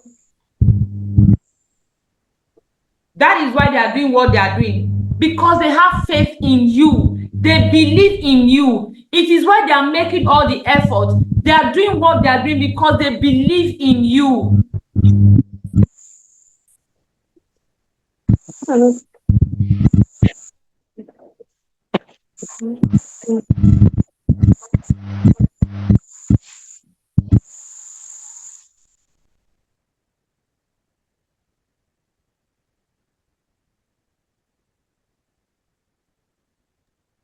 So that's the simple thing. Because your parents believe in you, because they know you have amazing potentials, because they know that you can achieve anything. All you need to do is just to set your mind on it. Because they know that you are more than you are giving. It is why they keep encouraging you. It is why they keep pushing you. Now, the only thing you need to do is to be encouraged, is to be pushed, is to actually apply yourself, is to actually believe in them believing you. It is one thing for them to believe in you. It is one thing for you to believe in yourself. It is you to believe in them believing you. You will see, we see in the life of Ben Cassie, because the parents belong, because the mom believed in them, they believed in themselves, and they made great things out of their lives. Ben Cassie's brother, Curtis, is an engineer. He's an engineer simply because the parents believed in them, because the parents know. It is not every parent, even some parents have the money, yet they will not register their children in this program, in something like this. They will not go the extra miles to register their children in any program. Some parents, I've seen some parents, they don't buy textbooks for their children. They manage to pay school fees. They don't buy textbooks for the children. They don't go ahead to buy textbooks. You know, and I'm wondering, don't you believe in your child? It's not that you cannot afford it, but you are not going the extra mile. And your parents believe in you, and they are going the extra mile to show that they actually believe in you. All they need you is for you to believe in yourself. If you believe in yourself, you will not remain, you will not step back. If you believe you can do something, what do? Let me hear you. If you believe that you can do something, what will you do? Okay, let me ask you a question. You are going somewhere. You are following a particular road. You know that that road you are following is the road that leads to where you are going, right? That is the road that leads to where you are going. Okay, so what do? When you get tired, you are going somewhere. Unmute your microphone, please. You are going somewhere, and you know that the road you are going is the road that actually leads to where you are going. But you are getting tired. What do? You don't stop. You don't You go stop. forward. You keep going. Instead of you to stop, you look for other ways. How can I get this road? How can I cut this road short? That is it. So your parents, they believe in you and they know you have potentials. They know you have amazing stuff inside. I'm not just saying it because I want to say it. I'm not saying it because I want you to hear me. I'm telling you that because your parents going the extra mile, it simply means that they believe in you. They believe you can more than you are. You can do more than you are giving. They believe in you. That is why they are going the extra miles for you. So all you need to do is to also believe in yourself and prove that you believe in yourself. That was what happened. Ben Cassie's mom believes in them. She believed in Ben Cassie and the brother. And so she went extra miles, encouraged them to study. We see that now. Okay, maybe we'll get there. I hope I highlighted that part. The part where, simply because Curtis was a black, they wanted him to go to a technical school. Who read that part? Let's talk about it. Because Ben Cassie and Curtis was black skinned, they believe that black people are not so smart. They are not academically smart. They believe that they are always only good for technical schools. So who read that part? Let's go. So what did the mom do?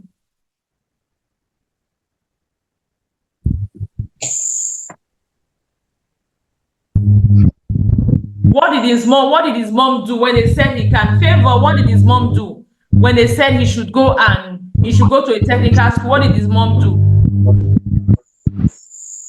Favor, mute your microphone and wake up. I'm not singing a lullaby now. Why are you sleeping? Oh, Favor is frozen. Smith. Okay. Essay and Dominion.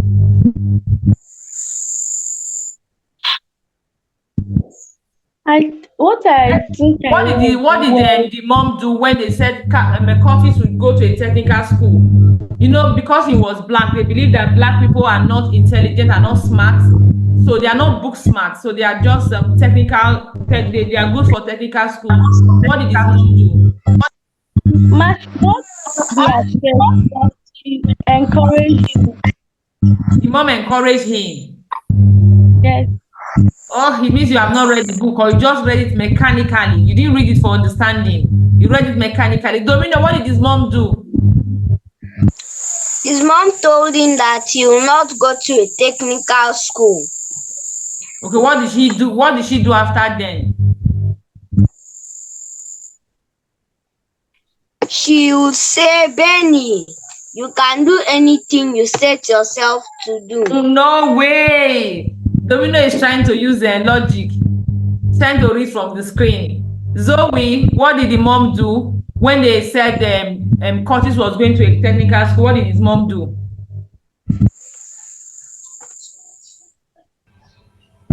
I'm not sure of what I want to say. Sorry? I'm not sure of what I want to say. Like, I didn't really read that part. I didn't understand. You just skimmed through. It means you didn't read it for understanding. You skimmed through. Okay. Favor, what did his mom do? Domino, what did his mom do? His mom forwarded him to go into technical school. People are guessing. I thought you said you read it. If you read it, why are you guessing? What did his mom do? Favor, what did his mom do?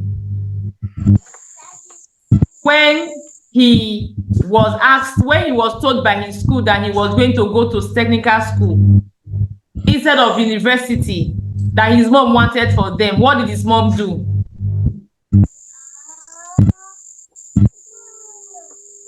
Essay, you have not answered. Have you answered? Okay, Essay has answered. I can't see other people because I'm sharing my screen. So what I can see, the people I can see, I can't see everybody, but I can see Will, Essay, Favor, and Zoe. Okay.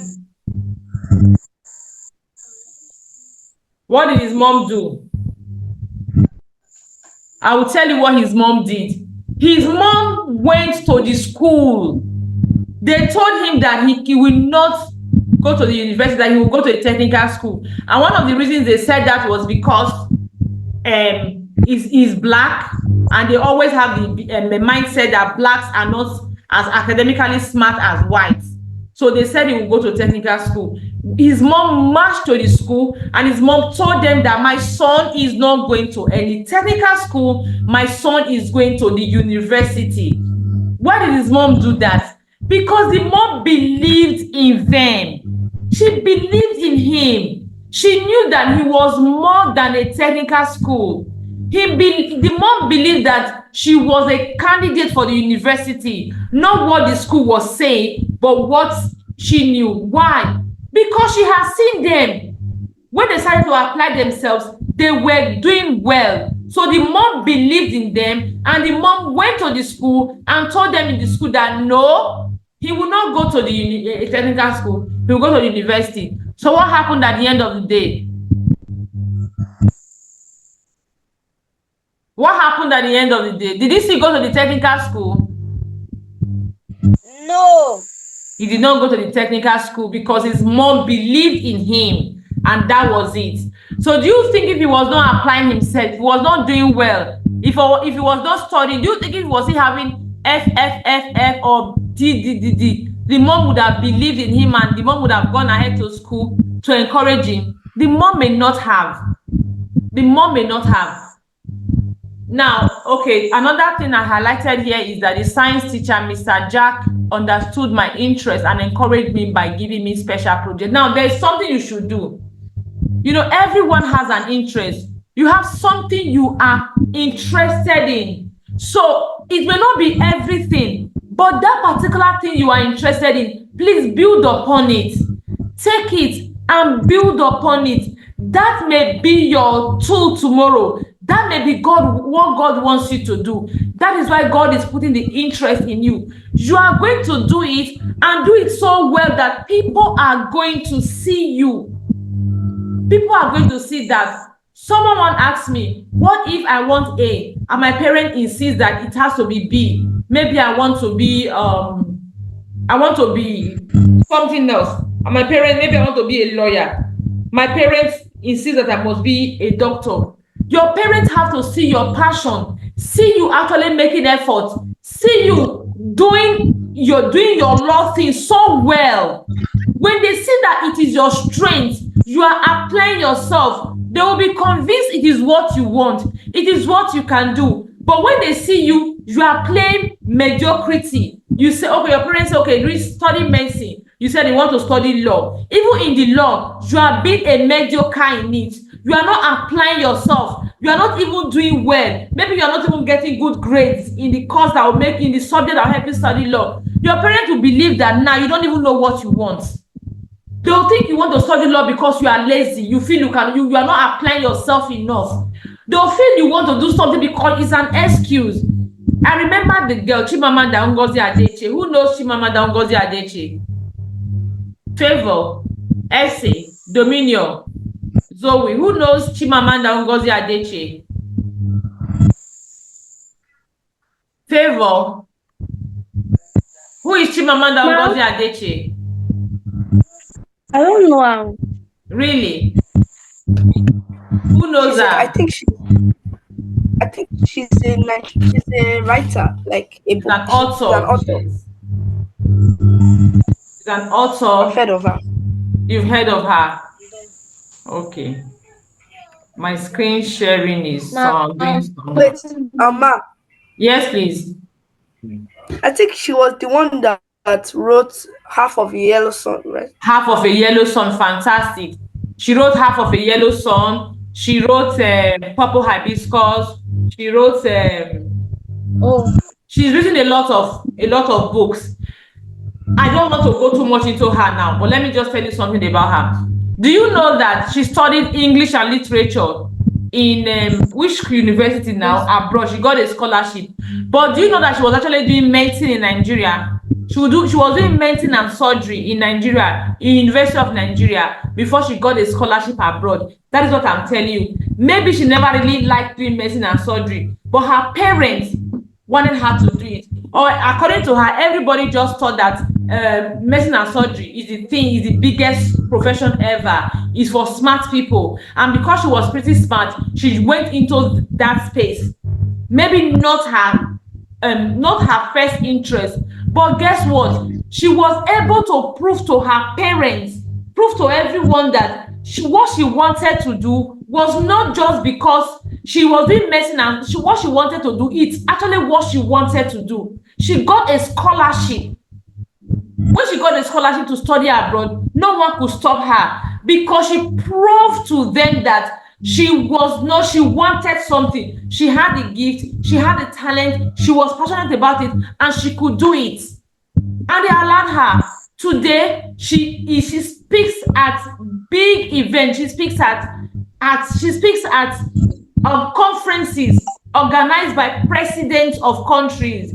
She speaks at conferences organized by bishops of big churches. That is where she speaks. Someone that was once studying medicine and surgery and said no, she wanted literature in English.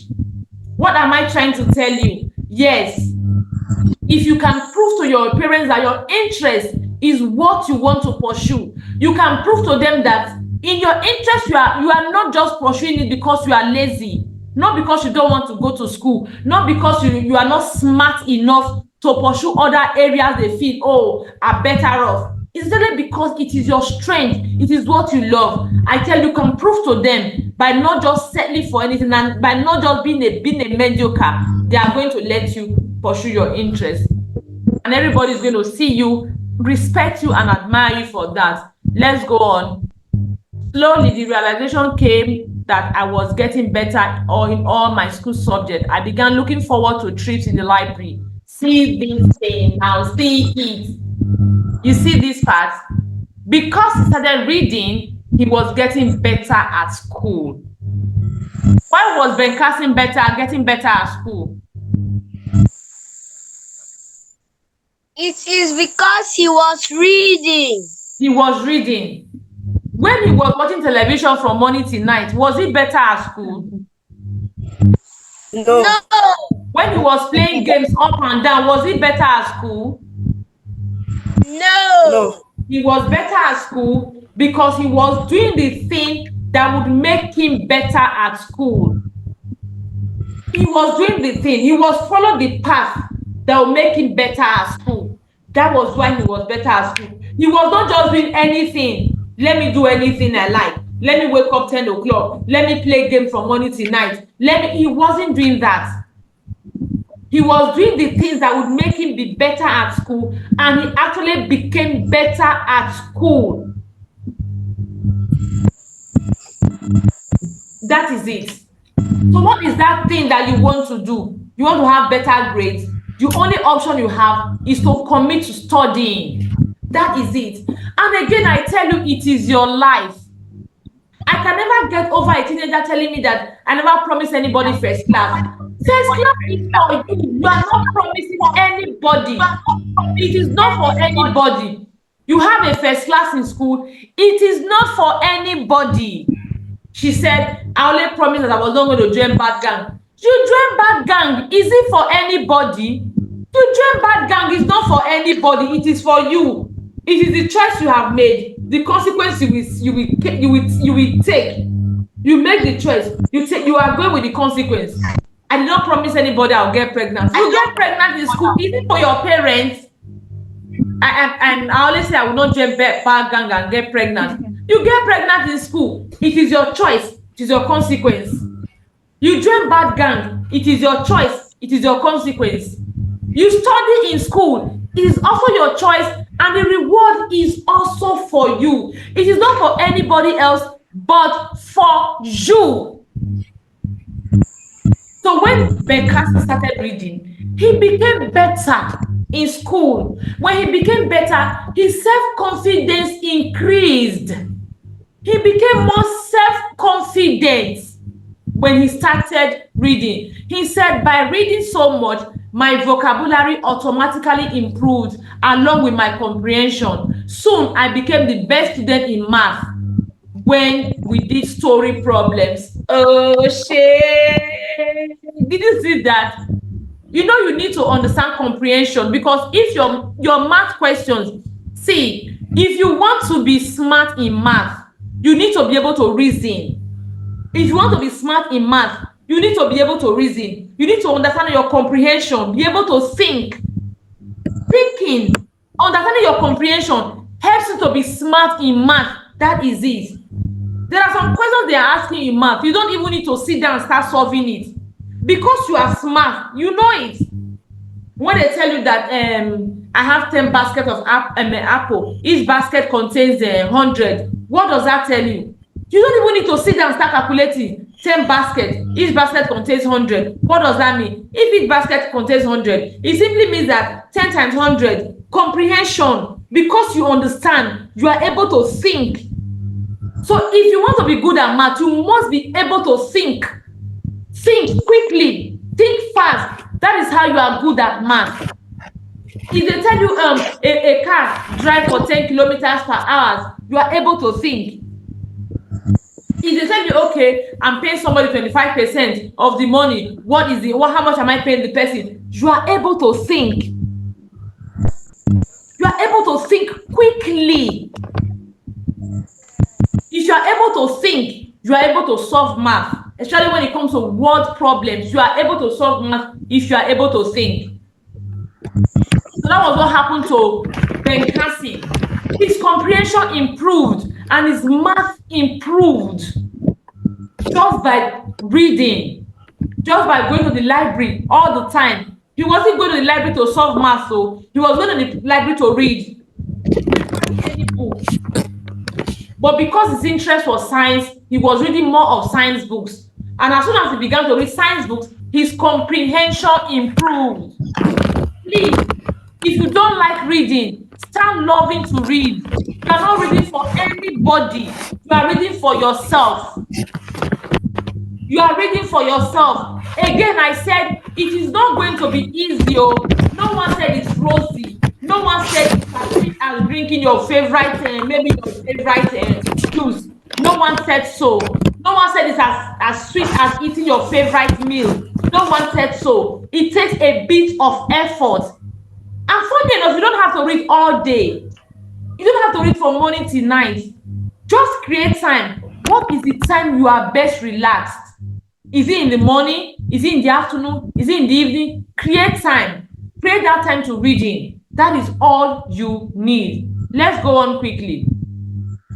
Because he started to read, his grade improved. The last week of my 5th grade, we had a long spelling bee, or in which Mrs. Williamson made us to go through every spelling. Yes, that is it. One thing that happens to him is when he started to read, remember, I've always told you one thing. I said faith comes by hearing. And I said the more you expose yourself to certain information, the more you begin to believe in it, whether good or bad. If you are in a bad space, you begin to hear people say those things repeatedly. Even though the things are not good, you will begin to believe in it because you heard it over and over and over and over again.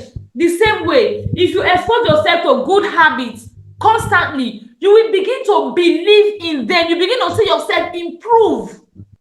You begin to see yourself improve. What happened? Because Ben Carson was constantly reading, he was seeing some words, his spellings increased.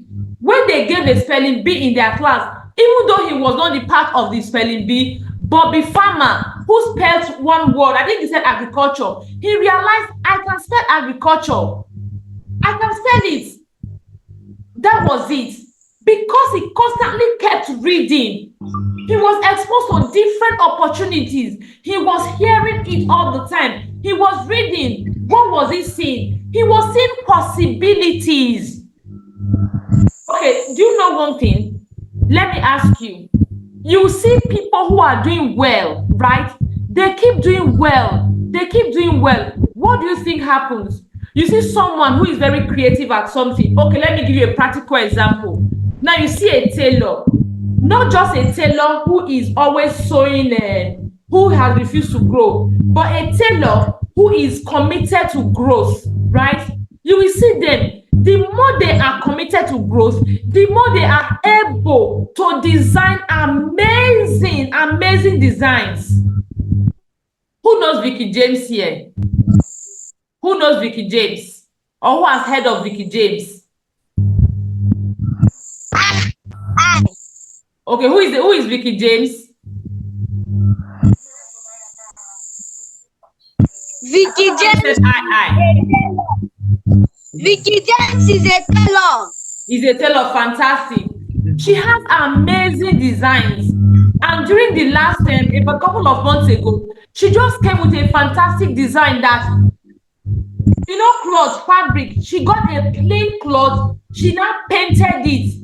The design on the cloth was painting. She painted a cloth like called an artist, drew a cloth, cut out the shape, and they painted it. Now it is what people are trying to replicate.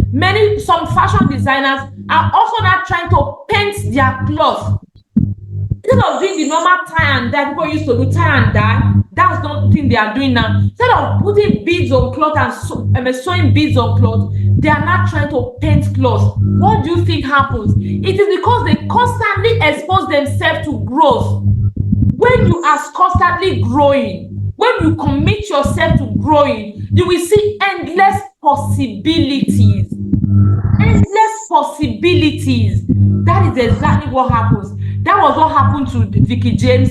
That from committing herself to growth, she's now seeing painting. Tomorrow, only God knows what she's going to come out with in fashion industry. The same thing that happened to Ben Carson. Because he committed himself to growth, he was constantly reading. He was seeing possibilities. Someone that thought he could not spell before started saying, I can spell that word. If I can spell that word, I can become a spelling bee champion. Because he was always reading, he saw himself as being able to solve math problems he could not solve before. Math problems he could not solve before, he was not solving it. Spellings he could not spell before, he was not spelling them because he committed himself to growth. That is what happens to people who commit to growth. They grow. You wake up every now and then, everywhere you are seeing yourself growing. You are seeing, you are learning. You learn and you keep learning. You keep seeing that you are growing. Let's go. Learning to spell better than Bobby Farmer really challenged me. Bobby was clearly the smartest boy in the 5th grade. Another kid named Steve Commerce had earned the reputation of being the smartest kid before Bobby Farmer came along. Bobby Farmer impressed me during the history class because he mentioned Flash and Bobby still blah blah and all of that. You can read all of it. What he was trying to say was that Bobby was the smartest boy. He was new in the school. He was the smartest boy. I don't know if I've shared the Midsummer story with you here before. Excuse me.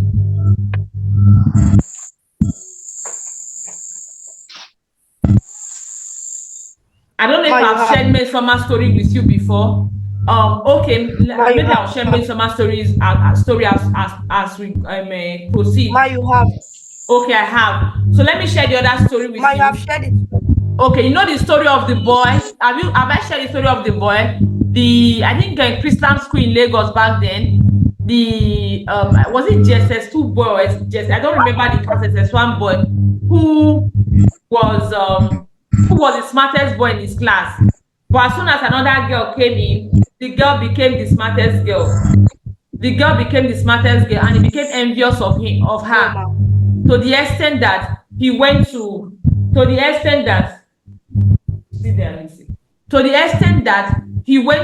put chemical from the chemistry lab into the girl's water. Do you know that story? No.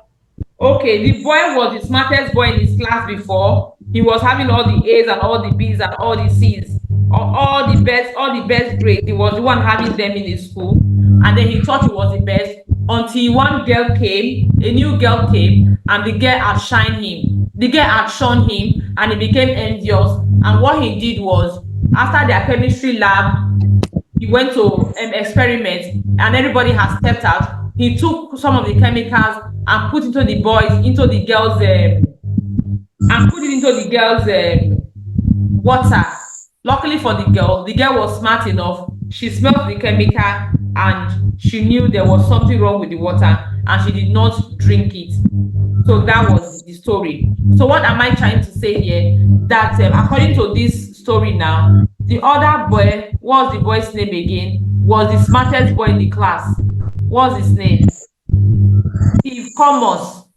Steve Commerce was the smartest boy in the class. But when Bobby came, Bobby became the smartest boy in his class. Bobby took over Commerce. What does that tell you? It means that we are still going to see this story later. In case we don't get there, it means that if you think you are the smartest person, if you think you are so good at something, I tell you, there are people who are better than you. And if you don't keep applying yourself, you will just remain a local champion. You will remain stuck. That is it. Sometimes you are better than you are the best in the space you are, not because you're actually the best, but because there are people there who are not applying themselves. Now, this is why you must not settle in one place. I say to children that if you are in a particular place and you are the best in your class, and in all your tests you are having 100 over 100, 100 over 100, it may mean one thing to you. It may mean one thing, that place you are is not challenging enough. So if you're having 100 over 100, you want to move to a place, a higher place, that you can see if you can get over that. If you are in JSS1, you're having 100 over 100 in all your scores, it simply means that JSS1 is not the place for you. The place for you is JSS2. You go to JSS2. If you realize in JSS2 you're still having over 100 over 100, tell your parents, JSS2 is not a place for you. It's not challenging you. Move from JSS2 to JSS3. If you're in JSS3, you're still having 100 over 100, absolute grades. It simply means that JSS3 is not the place for you. It simply means that you are gifted. There are people who are gifted. They are in special schools. They are not in ordinary schools. They are not in local schools. They are not in the general schools, not local schools now. They are not in the general schools. They are gifted. It simply means that you are gifted. Because God does not give you a gift to remain in one place. He wants you must apply yourself. You must stretch a bit. Remember, he said to Adam, you are going to toil the soil. So you must toil the soil. So you just remaining in one place and you're having 100 over 100. You are not toiling the soil. You're not putting in the effort. You must put in the effort. It is putting in the effort that you are going to reach your potentials. So when Commerce was the best in this class, as soon as Bobby Farmer came, but is it Bobby Farmer now? Bobby Farmer came. Bobby Farmer became better than Commerce. So anywhere you are, you think you are doing so well, do not settle down. Do not relax. No, do not relax.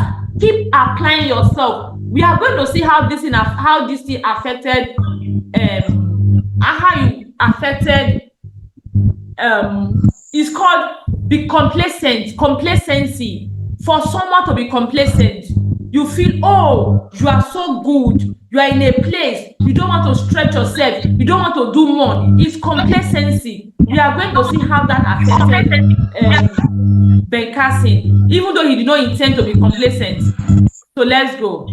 As I continue to read, my spelling, vocabulary, and comprehension improved, and in my classes became more interesting. Yes, I proved so much that by the time I entered the 7th grade, I was the top of my class. Consistency. Because he began to read. He began to read. He read so much that from where he was not the top of his class.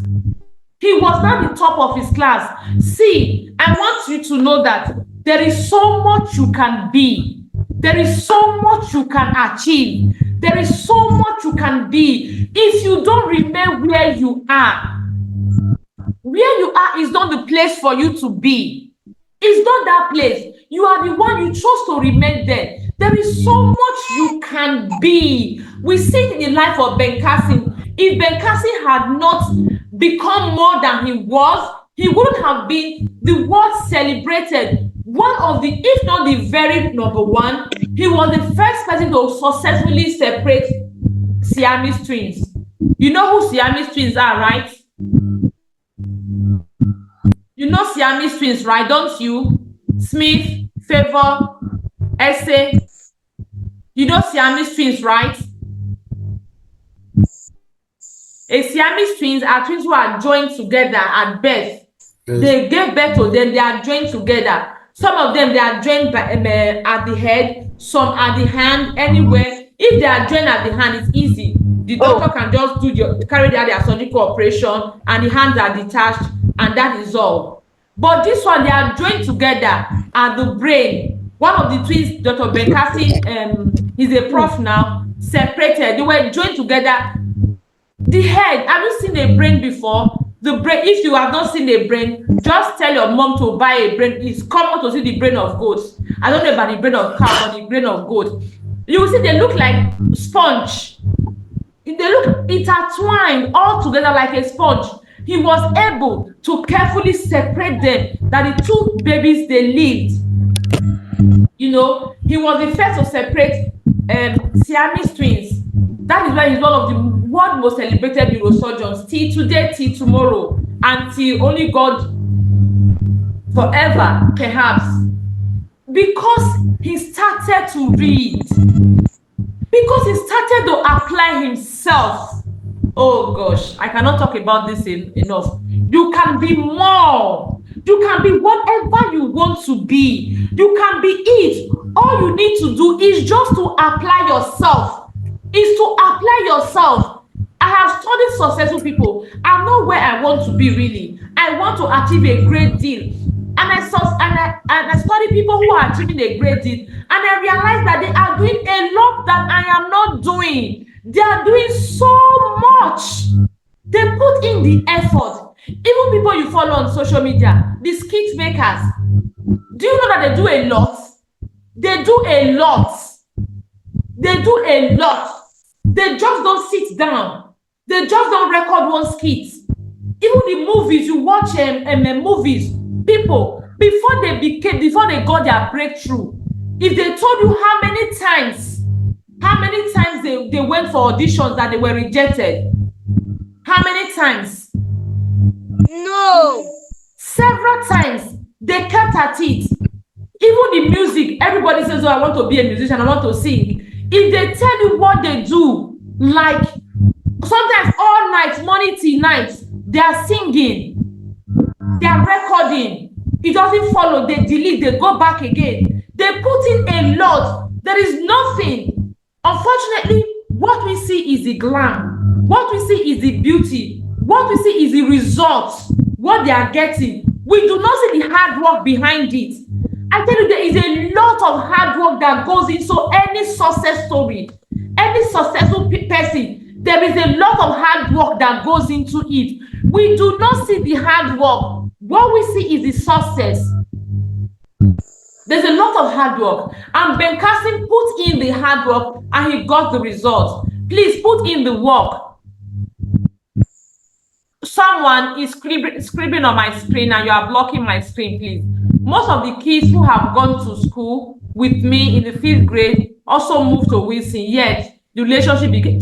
I love this part, eh? Ooh, you know, everybody, I just want you to sit down and listen and digest this part. Digest this one. I think last week or so, I shared something with you. I said you are constantly communicating. You are constantly telling people how to treat you. You are the one that will tell your parents how to treat you. You are the one that will tell your friends how to treat you. You are the one that will tell your siblings how to treat you. You are the one that will tell your future self how you want your future self to treat you. You are constantly communicating.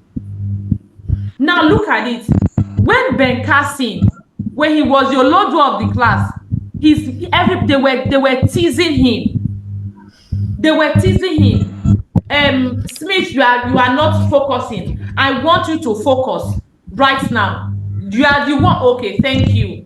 Because you are the one telling me to call your name because you are laughing. So you are telling me to call your name. Remember, I say you are constantly communicating. So let's look at this. Someone is scribbling on my screen. If I catch you, I will treat you the way you want me to treat you right now. So let's go on. So when he was the olodo of his class, they were treating him like an olodo. They were teasing him. They were teasing him. Olodo, empty head. If you had read that part where they will say, and they will bring the script, and somebody has 0, everybody will just say Benkasin. Because that was what he was communicating. I'm not good for anything. I'm an object, or I'm an object for ridicule. So please ridicule me, tease me. That was what he was communicating. But guess what? He said most of the kids who had gone to school with me in 5th and 6th grade also moved on to Wilson. Yet our relationship had drastically changed during the 2 years period. Their relationship had changed. They no longer saw him as an object to be ridiculed. What they now saw him as, they say, the very kids who once teased me for being a dummy started coming to me and asking me, Benny, how do I solve this problem? That is the part I want you to get. They saw him as dummy. They teased him. He was not good for anything. He was just good for them to laugh, to yab, to tease. That was what he was good for. But once his grades started changing, they now respected him. People that used to push his head, people that used to say, Benny, go and buy this thing for me. People that used to kick him, that used to deal with him, talk to him anyhow. Once he now improved on his grade, their relationship drastically changed. They no longer saw him as a dummy. They now respected him. They would now bring their book to him and said, before they will even talk to him, they will scratch their head. Benny, please, do you have a moment to spare? I do not understand this thing. Could you please? He can even tell them, call me Dr. Benny. They will call him Dr. Benny. Say yes, sir. He can even tell them, please go and buy water for me before I teach you. Go and clean my sandals. Go and do this for me. He was now in charge. Once he was able to lead himself, he was not only leading himself, he was not leading others. They now trusted him. Their relationship drastically changed. It is your life. It is your choice. How do you want people to treat you? How do you want them to treat you? The way you want them to treat you, it is the way they will treat you. You want them to treat you like a piece of trash, you communicate that to them by the way you behave. You want them to treat you respectfully, you communicate that to them by the way you behave. They are going to treat you the way you want them to treat you. That is what you need to do. People will treat you the way you want them to treat you. They will treat you the way you have asked them to treat you. Benkasin was no longer treated like a piece of trash when his grades improved. That is what you should know. By improving his grade, by making the extra effort to be better in class, he became the top of his class. He was not just the top of his class. He communicated to them that I want to be treated with respect. And guess what? Man, he was treated with respect. So you need to ask yourself, how do you want to be treated by your parents, by your friends, by people around? What are you communicating? You need to sit back. This is how I want my teachers to treat me. Are you communicating to them how you want them to treat you? Is that what you are communicating to them? If that is not what you are communicating to them, they are not going to treat you the way you want them to treat you. So communicate to them the way you want them to treat you from now on. That was one thing that is very powerful in Benkasin. I want you to learn. Let's go again. Wilson Jr. was still predominantly white, but both Curtis and I became outstanding students there. Oh, shit! It was at Wilson that I first excelled amongst white students. Although not a conscious thing on my part, I like to look back and then think that my intellectual growth helped me to see. My intellectual growth helped me to erase the stereotypical idea of blacks being intellectually inferior. That was one thing Bekassin did for the black community. Remember, I said Curtis was enlisted to go into technical school. They said he would go into technical school because they believed that blacks were not smart enough. But once Ben Carson and Curtis stepped in, once they stepped in, the story changed. Because the story changed. Do you remember this story in the Bible when I don't remember the person that said, God, if I can find two people that are holy in that place, you will not destroy them. I'm trying to remember the story. Because of one person, okay, let's leave that one now. Let me talk about the one I remembered. Because of this man that was sent to Nineveh, Jonah. Jonah was sent to Nineveh, right? Because of Jonah, a whole ship was going to wreck because of Jonah. Because of just one man. The ship was rocking. There was turbulence. It was rocking because of one man. Because of him, Ben Carson and his brother, they erased the stereotypical idea that blacks were intellectually inferior. Because they now saw them, they were the best. Their school was predominated by whites. The white people that were good for university, their school was predominated by whites. But guess what? Because of Ben Carson and his brother, who were now top of their classes, they now began to believe that blacks can be academically smart. You can actually make the difference. You can do something. My grandmother used to say that it is one person that will eat dog meat in a particular community that they will say, oh, in that community they eat dog meat. No, it's not from a bad side. That it is one person will do one thing, then they will not say, that place, that's how they do the things. That's how they do in that place, just for one person. So because of Ben Carson and maybe the other blacks that were there, they were not applying themselves. So they believed that blacks were dull, blacks were dummy, blacks were lodo. But once Ben Carson came into the scene and Curtis came into the scene in a white predominated school and they were top in their classes, it was gone. They now believe that, okay, blacks actually have potential in them. So what is that one thing that is in you that you want to use to prove a point to people?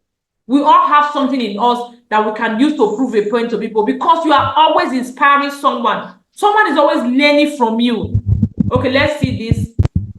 We stop hopping trains entirely. Okay, now this is another topic entirely I want you to know. Another topic entirely. When it comes to bullying, I see cases a lot. This is a bullying issue. Cases a lot. What happened was they were having fun hopping on trains, even though it was dangerous. Boys like to do dangerous things. But something happened. The day they stopped, they didn't stop because it was being dangerous. They stopped because a group of people came to bully them. A group of white boys came to bully them. We will also see this again in another story where he talked about, I don't know if I passed it. I may have passed it. The other stories where they were playing ball. Okay, this is the story where they were playing ball. A group of white boys also, because they were envious that they were always they were smart on the field, they came to bully them again. What I want to share with you in this case of bullying is that if you have a case where someone is trying to bully you or anything, even in the university, they do gang beating.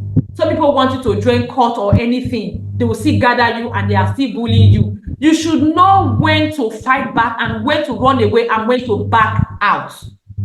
You know when to fight back, you know when to run away, you know when to back out. Or you know when to just play along. That is it. You see that you have 2-3 people and it is only you. And those people, they came prepared. You cannot fight back. What do? You either run away, look for help. If you know you cannot run away, look for help. What you want to do is to play along and save yourself. There is no point fighting a group of people that you cannot win. There is no point. That was what happened. If they had challenged them, probably they had beaten them. Even till today, we see here cases of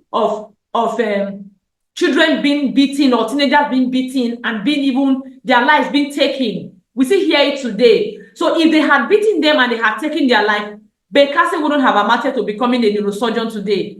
Maybe his ghost or his spirit, not him, definitely. So you should know when to run away, when to back out, when to play along, and when to fight back.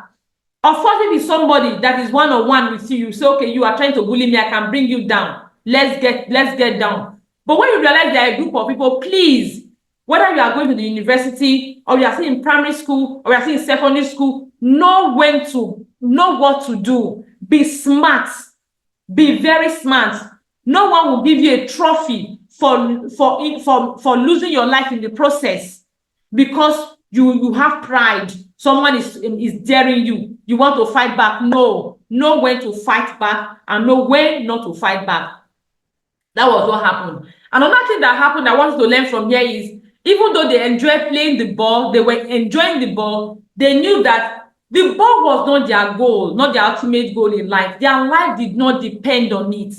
So when their lives were being threatened because they were playing football, they left the field, they left the football. They had other things to pursue. Their lives were being threatened. Their lives did not depend on the football. So they left the football. You have a goal. The football anyway was a distraction. You have a goal in life. You know where you are going to. So nothing else should take you away from your goal. Not even something that seems so much fun shouldn't take you away from your goal. That was exactly what happened here. Let's go. I hope we finish soon. Okay. I'll just quickly finish. Okay, now this was the part where Bekasi really got distracted.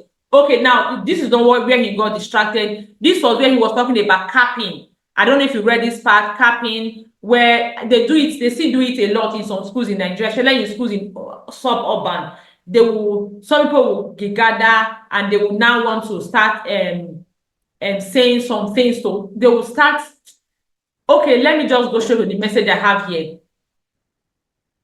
Sometimes when people are bullying you, is a form of bullying. When they are bullying you and you are too docile, they are going to keep on. They will not give up when you are too docile. So what you want to do is this.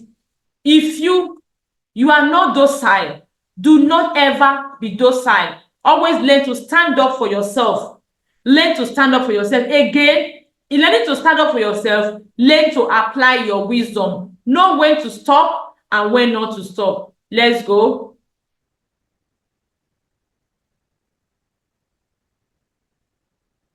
Okay, this was the capping. Let's leave the capping alone and let's go further. For the first few weeks, I didn't say anything when the guy caps me. Okay, when he was able to stand up for himself, they stopped capping him. That was it. He was able to stand up for himself, they stopped capping him. Oddly enough, one of the students were not. Okay, this is something that actually got to me. Because Bekasi was poor, the parents, people will cap him. They will tease him with their states. They will tell him that, see, you are poor and all of that. And he felt bad. It made him feel bad. It made him feel inferior. But I tell you something, it happens till today. Someone will make you feel bad.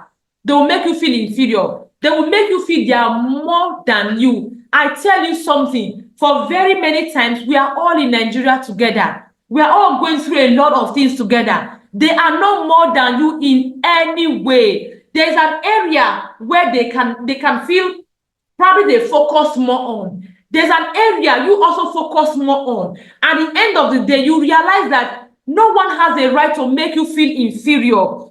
People will make you feel inferior because they realize that you actually feel inferior when they make you feel inferior, you actually feel inferior. So they will keep making you feel inferior. But I tell you something, no one has a right to make you feel inferior. Bekasi said, according to him, he was convinced that he was the poorest of all poor. But when he grew up, he realized that they were all in the same categories. They were all in the same category. They also suffered what he suffered. They bought stamps. They fed the stamps the way he fed the stamps. But he did not, because he wasn't thinking. He knew where his thinking cap. He allowed what they were saying to get to him. That is the truth of the matter. No one is better than you.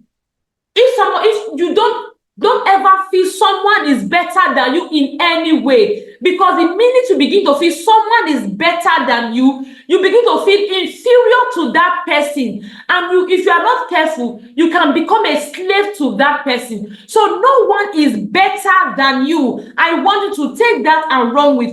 Nobody is better than you. If somebody is better than you in an aspect, there's an aspect of you are better than that person. If you feel somebody is better than you in total, it is simply because you are not applying yourself enough. If you apply yourself enough, there are areas you are super good and super better than everybody else. There is something in you that will stand you out, that will make you to be seen and make you to be heard.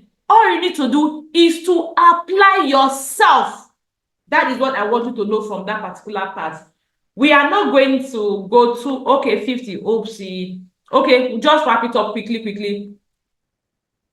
Okay, so he said something. If I had thought more logically about the food stamps, I would have realized that quite a few of my friends, families use them too. Yet, every time I left the house with the stamps burning in my pocket, I was worried that someone might see me. That was exactly what I just explained. Don't ever feel that someone is better than you. Don't ever feel that. Don't give yourself the permission to feel that someone is better than you. When you begin to see that someone is better than you, you begin to feel inferior. Inferiority complex begins to set in. You can either you start having low self-esteem, low self-confidence. It is going to rub off on every other thing you do. It is going to make you make the wrong choices. You will not be able to do the things you want to do. I tell you, no one is better than you. God created you in his image and likeness. Simply means he deposited the great things in you to be another God. You are a God. God created you in his image and likeness. You are a replica of God. So no one is better than you. No one is better than you. Take this and run with. By the time I was in 10th grade, however, the peer pressure had gotten, this was the one we saw, peer pressure. We saw, did you read that part? How he was always pressured. How he, to the extent that he almost hit his mom. He almost hit his mom because he wanted his mom to buy things for him. Now that he looks at it, and guess what he said? He said he realized that it would never have been enough. Peer pressure made him to fall in his grade. He fell down, low. Someone that used to be at the top of his class, he started having a D in his class. Started having a D because of peer pressure. He almost hit his mom because of peer pressure. Oh my God. And now that he looks back, I'm sure it's one of the things he regrets. Because of peer pressure. No. Everyone has their goals in life. Like I said, there are people whose path is to become criminals. There are people whose path is to become beggars. There are people whose path is to become gamblers. Whose path is to become drug addicts. It is not your path. So you don't do what everybody is doing. Peer pressure made him almost hit his mom. Peer pressure made him started falling in his grade. What if he hadn't gotten up again? What would have happened? He wouldn't have been the celebrated neurosurgeon that everybody celebrates today. He wouldn't have been that. He would have just gone the negative path because of peer pressure. Because he wanted to do everything his friends was doing. He wanted to wear the finest clothes his friends was wearing. His friends were wearing. Today, do they matter? Today, he can afford to buy all the clothes he wanted. And guess what? All the clothes he wants, rather. And guess what? Those clothes came and they went. They will come and they will go. And excuse me, ask him about those people, those friends he was trying to imitate back then. None of them he may remember now. When I sit back and look at my secondary school, none of my secondary school friends are in my circle now. None of them is in my circle. None of my primary school friends is in my circle. Even my university friends, None of them is in my circle today. None. Those are the people he wanted to impress. People, when he was talking about his life after them, he did not mention his secondary school mates. I'm sure if there was anyone that was important in his life, if there was anyone that actually followed him to university, followed him that was worthy of his story, they would have made it. Obviously, they were not worthy of his story. The people he wanted to hit his mother. What if he had hit his mother? The mother had fallen, and the mother had hit his head somewhere, and the mother had passed on. What would he have said? Because of peer pressure. What if he had fallen in his grade so much that he wasn't able to, he wasn't able? Does it mean those friends were smoking, drinking, womanizing, they were living a responsible life? He would have joined them because he wanted to party. Something for a short period. Peer pressure. Peer pressure. And those friends, they never made it. They were never worthy to be in his book. Because they never followed him. Look at his university days. He mentioned people. When he became a doctor, he mentioned names. Those were people that were worthy. His uncle, he mentioned their names. His neighbors, he mentioned their names. People that were worthy. His Bobby Farmer, he mentioned Bobby Farmer's name. Commons, he mentioned Commons' name. Those are people that were worthy. Guess what? People that he almost ruined his life because he was trying to imitate. They were not worthy. Peer pressure is something you should be aware of. Your friends are doing it. Everyone is doing it. It doesn't make it right. Nah. No. You have your path. It's not what people are doing. Because it is just for a short time. Maybe it's for a period of 1 year. Period of 2 years. 3 years. Or at most, in the secondary school, when you enter higher secondary school, JSS3, SS1, SS1, SS2, SS3, that is it. Or when you get to the university, how many years? 4 years, that is it. You have a long life ahead of you. A long life of over 60 years. So because of 4 years, you will ruin 60 years.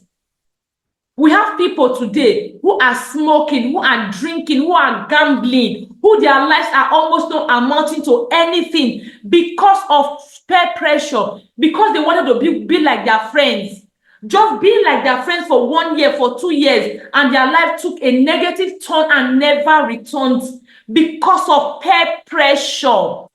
When you have 60 more years to live, you have 70 more years to live, you have 80 more years to live, you have 90 more years to live, you have 100 more years to live because of peer pressure. Because of peer pressure. All the other years you have to live, they are a waste. What if he had ruined his life?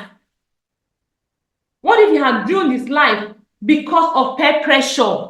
Nah, it is not worth it. Always remember, you have many more years ahead of you. You have hundreds. You have tens, not hundreds now, tens of years. Of course, people live hundreds. I've seen people live, I've read people live 200 years, over 200 years. You have all that years to live, and it's a big no to peer pressure. Please, it's a major, mighty no to peer pressure. Know that you have a long years ahead of you. It's hard for me to believe how insensitive I was back then without thinking. Imagine. Now that he thinks about it, he's regretting. He wrote this book a long time ago. He's been regretting ever since then. What if something had happened to his mom? But I never had enough. And now I realize that no matter how many Italian shoes, leathers, jackets, and all of that, I would never had enough. That is the thing. That is the thing. The more the more you want to join them, the more it increases. It is why people steal. It is why people gamble. It is why people do all sorts of manners, because they want to meet up with trends. And guess what? The more you try to meet up, the more the demand is there. Peer pressure, bear it in mind, it is never ever worth it. Because it is for a short while and you have a long life ahead of you. You can't, because of 1 year, 2 years, or even 1 day, 2 days, ruin all the 80, 90, 100 years you have ahead of you. Say no. It is tough, but always remember, you have a long life ahead of you. Not to peer pressure. People should not influence you to do what you don't want to do. They shouldn't influence you they shouldn't force you. Oh, you see someone, you start feeling, oh my God, my friend, they are wearing finer clothes than me. You start feeling bad when you know where you are going to. It is just for that time you see them wear that cloth. I tell you, after they have finished wearing that cloth, what happens again? For the longer part of your life, you are not going to see them. They are not going to be in your space. So it's a big no to peer pressure. Please, a mighty no to peer pressure. His grade started to drop. Okay, I said it's a D, it's a C. My grades dropped. I went from top of the class to being a C student. Even worse, achieving only average grade didn't bother me. See, he was not even bothered that he was failing. He was not even bothered that he was having C. Someone that was A before. He totally derailed. Totally derailed. I'm sure his friends were happy, because the truth of the matter is, when you are making progress in life, when you are growing, not everybody will be happy. Some people will be envious of you. They'll be jealous. So his friends that were jealous, they were happy. Yes, he has joined us. We are now a clique. Because some people want people that will fall with them. They are falling, they want you to fall with them. And I'm sure he had those people who wanted him to fall with them. And he was gladly, willingly falling with them. Anyway, thank God for his life, because not everybody has a second chance. Oh, yes. Not everybody has a second chance. Not everybody has a second chance. People just go downward and they go downward forever. Judas Iscariot in the Bible, he went downward and he went downward forever. And Peter went downward and he came up again. Peter went downward and he came up. But Judas went downward and he went downward. We have a lot of people who go downward and they go downward. They never had a chance to be redeemed. So you don't know if you have a chance to be redeemed. So from the word go, be the boss of yourself. Because if you're not the boss of yourself, things and people will be the boss of you. Be the boss of yourself from the word go. Let's go. Okay. This was another one. He had anger issue. Anger issue. Another way he almost ruined himself. Another way he almost ruined himself. Anger issue. He called it chapter 6 a terrible anger. How he almost killed himself. What's his friend's name? Jerry. In fact, 3 times he almost killed people. 3 times. Jerry, one of his classmates, he punched, and then that one had a cut. It was an error. And then his mom, and one other one he threw something at. Ooh. He had anger issue. The truth of the matter is, everybody has sabotaging issue. Everybody has sabotaging behavior. There is something about you that will sabotage God's plans for you. That will sabotage your future. There is something about you. It may not be anger. Ben Cassie's own was anger. Thank God he prayed. Thank God he met God. Thank God he knew the right thing to do. He knew the right place to go. He went to pray and God answered him. God delivered him. He worked on himself. God delivered him. We all have sabotaging habits, sabotaging behaviors, sabotaging traits. Everyone has. For some people, it can be lack of self-discipline. They are not able to hold back. The book I shared with you, Alex's Take Charge, that is the book for this course. Please go and read it.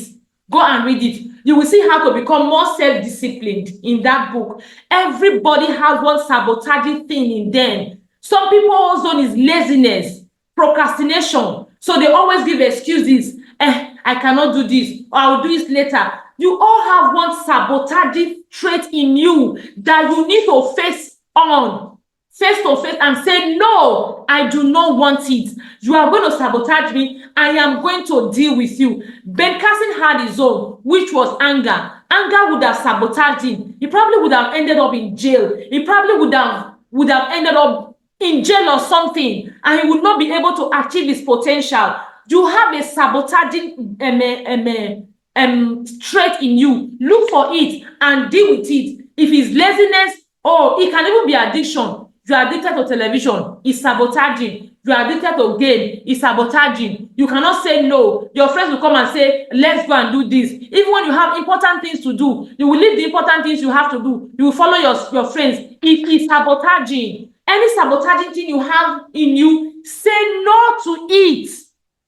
Look at it in the face and say no to it. Because if you don't deal with it, it may deal with you. If you don't say no to it, it becomes so sabotaging that it will deal with you. It can be laziness. It can be you are not interested in things that you should be interested in. It can be you are not applying yourself enough to achieve the things you want to achieve. Everyone has something sabotaging. So please say no to those sabotage. Say no to it. Just like Ben Cassie's own was anger. Imagine if he had allowed anger to ruin him. What do you think would have happened? Okay, I was listening to the translator radio, and this is another one. This is another thing that happened that he almost. This was where he said he almost knifed his friend. He used the word knifed his friend here. He was lucky that his friend had a belt that had a what? A buckle, a big buckle. That was what saved him. Imagine if the friend was not wearing a belt with a big buckle. What do you think would have happened? He probably would have knifed his friend. His friend would have passed out. His friend would have passed on. The friend would have been gone. And Ben Cassie wouldn't have been the Ben Cassie we know today. He may have been a gone history. So please, I beg you, look at yourself. What is the sabotaging trait you have? Everybody has a sabotaging trait. Is it laziness? Is it laziness?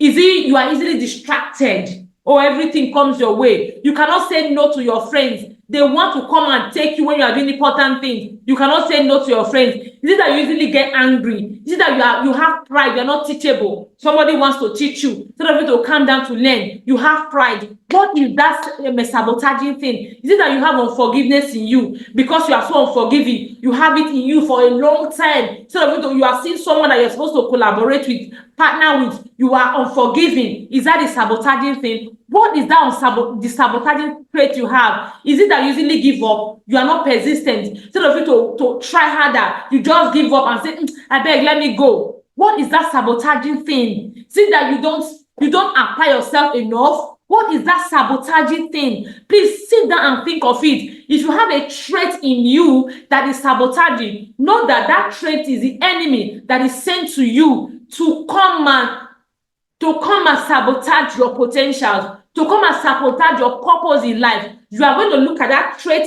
and say, no, you cannot sabotage me.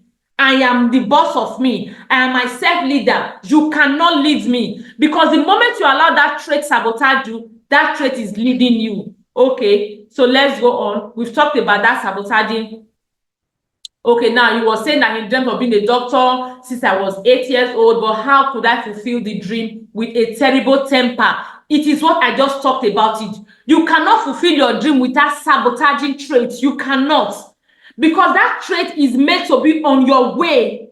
That trait is meant to be on your way. So with that trait of yours, that negative trait, that sabotaging trait, I tell you, you cannot fulfill your potentials, though. You cannot achieve your purpose, though. You want to sit down and look at what are the traits that may sabotage me. Is it lack of self-discipline? I cannot discipline myself. What is that trait that will sabotage me? I am going to say no to that trait, because with that trait, you cannot go far. This is it. So Ben Carson, this is talking about, this is on page 59, talking about how he now prayed to God and did all of that. God answered him. You have to look for how to fix that. That same afternoon, I decided I would read the Bible every day. Yes, every day. He said he will read the Bible every day. He has kept it a practice since then. For over, I don't know when he wrote this book, but this book was a long, okay. He said that happened when he was still in I think in secondary school, in secondary school or something. So now that he's years, I'm sure he has spent over 50, 60 years after them, because he is quite old now.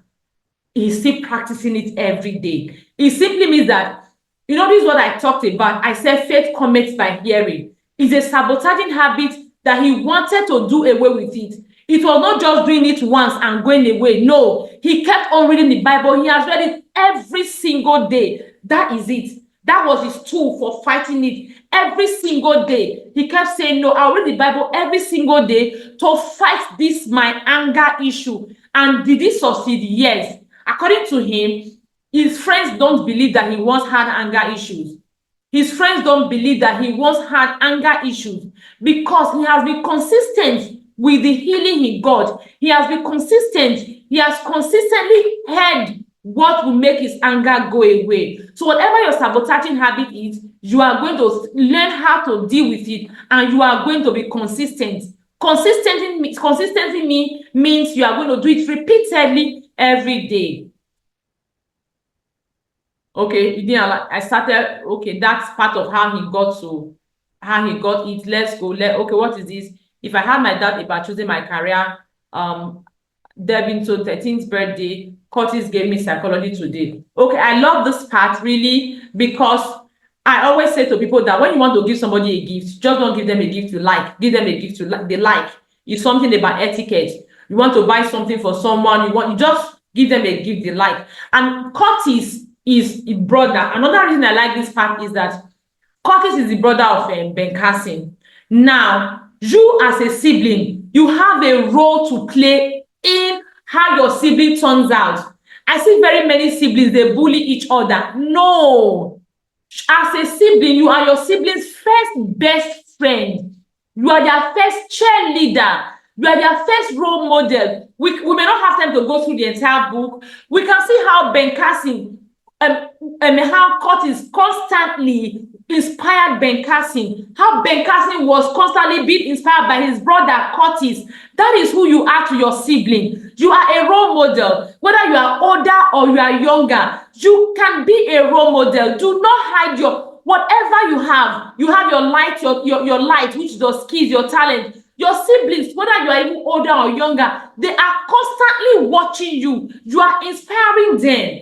You inspire your siblings a lot. We see that play through all the entire books, how Curtis was always inspiring Ben Carson. Even though he did not sit down to say, Ben, I want to inspire you today, but constantly he was inspiring Ben Carson. One of the things he did there was to buy a book. He knew that Ben Carson was interested in psychology as at that time. He went out of his way. He said, even though Curtis really sacrificed his hard-earned money to buy something for Ben Carson. That meant a great deal. It meant a lot to Ben Carson.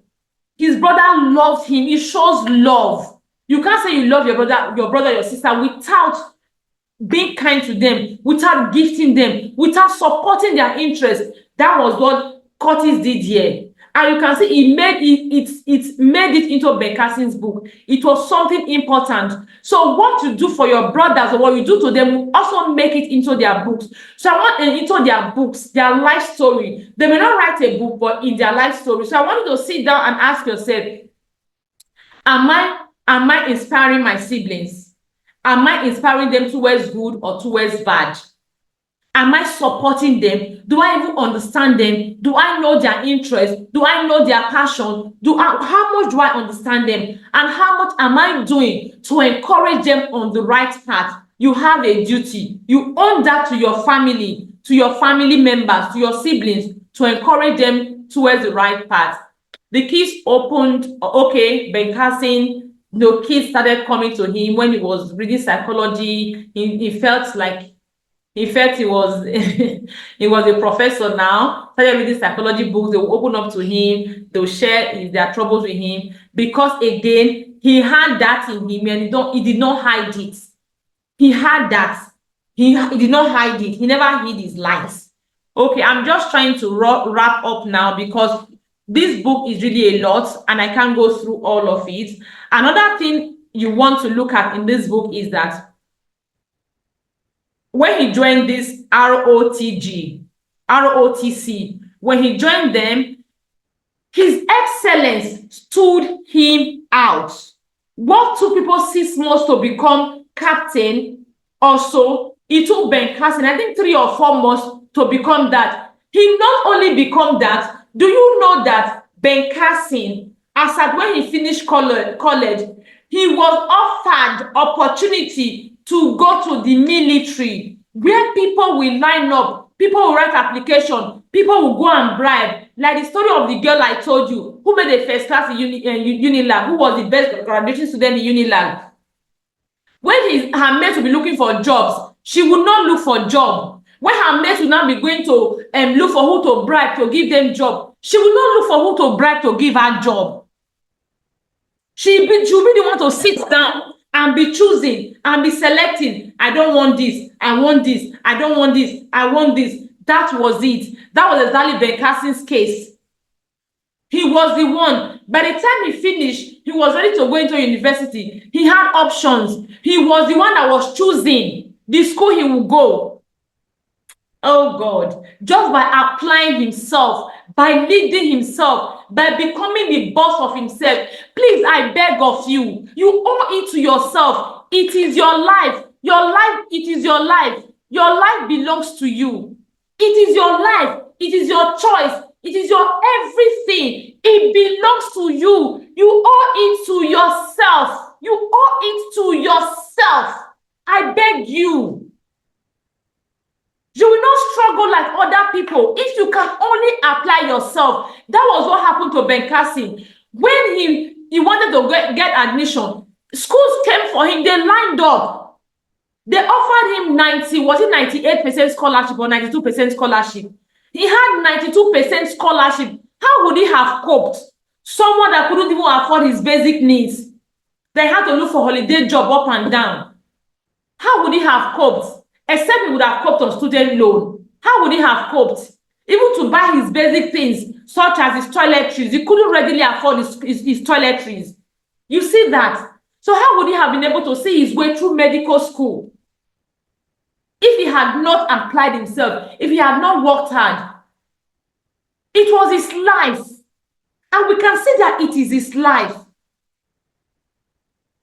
Curtis never got caught up in the peer pressure. Okay, Curtis was never in the peer pressure thing. Only him that got caught up in the peer pressure thing. Anyways, let's keep going. Let's finish up quickly because I have limited time. This was where I was talking about. You can read this all page 63, where you talk about he joined them and how he excelled. His academics stood out for him. His job he was doing, they gave him job. They were even because he was a light. He was not hidden. It was easy for them to spot him. Even when he left school, when he still he was getting summer jobs during his university days, we can still see how it was still playing. The company he was working, the one that was collecting trash, we saw how he was able to help, how he was able to turn things around.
This one. Sorry, I didn't know I was muted. Sorry, please. So I was saying that, okay, I want to quickly wrap up now some vital things I want you to pick again. He said, yeah, Mr. Makota Mr. Makota had so much confidence in my abilities that he told me to take more responsibilities. Now, the truth of the matter is, the Mr. Makota would have seen his abilities for him to have confidence in it. So anywhere you are, please do not hide yourself. Never ever hide yourself. When you hide yourself, people don't know you. They don't see you. They will not trust you with responsibilities. Now, the more you are given responsibilities, we can also read the part where he went to Australia. When he went to Australia, that's towards the end. When he went to Australia, he said when he went to Australia, he had so much work to do that was where he got that was where he became so much experienced. He got so much experience there because he had a lot of work to do. He had a lot of practice to do when he was in Australia for 1 year. What am I trying to say?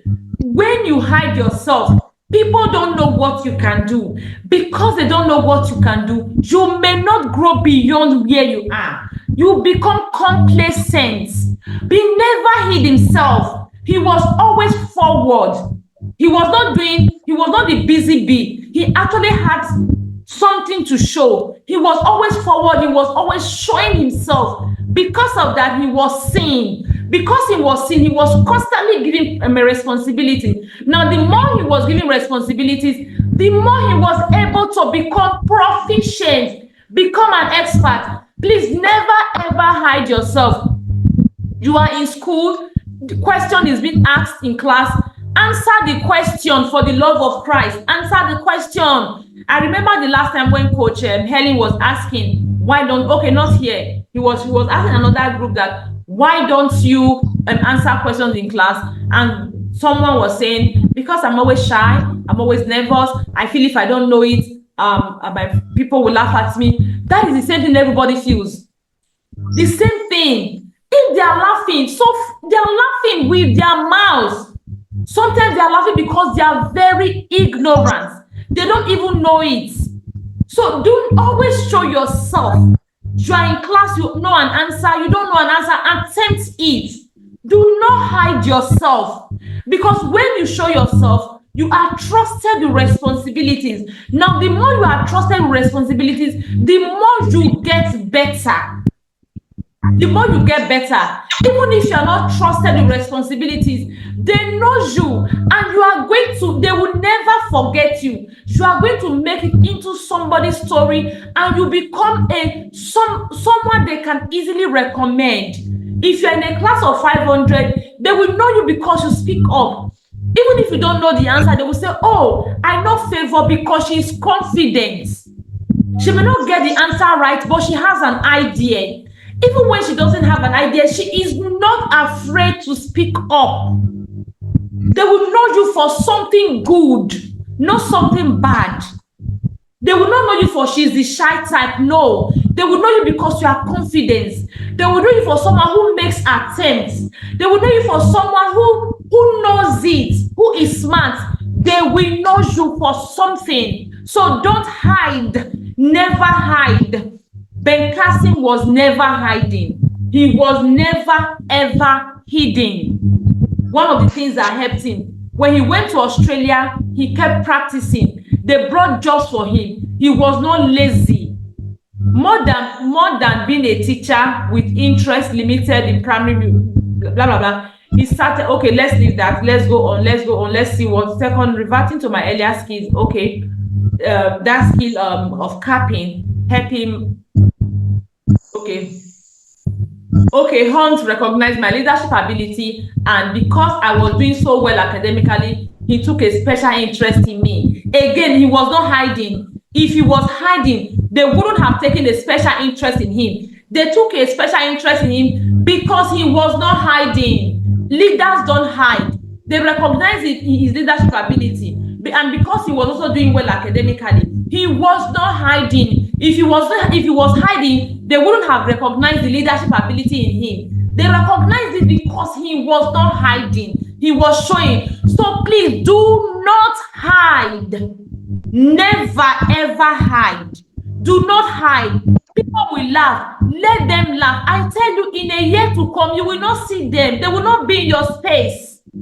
But that your leadership ability that you did not hide will always follow you. The people will always look out for you. People will always look out for you. When they see you tomorrow, they will say, ah, that girl, Favor, I'm not surprised that she is doing this. I am not surprised that she is who she is. I am sure. I've heard stories of people, they will say, okay, who can do this? They'll say, I remember I have someone back then in university, he could do this, he could do that. That is it.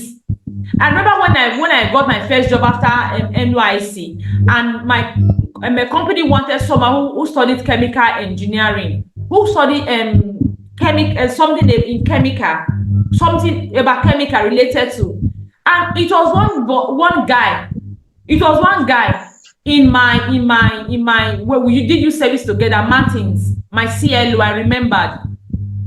Why did I remember it? Everybody we sat together. I did not remember the courses they studied, but I remembered Martins because Martins was our CLO, and Martins was very, very forward.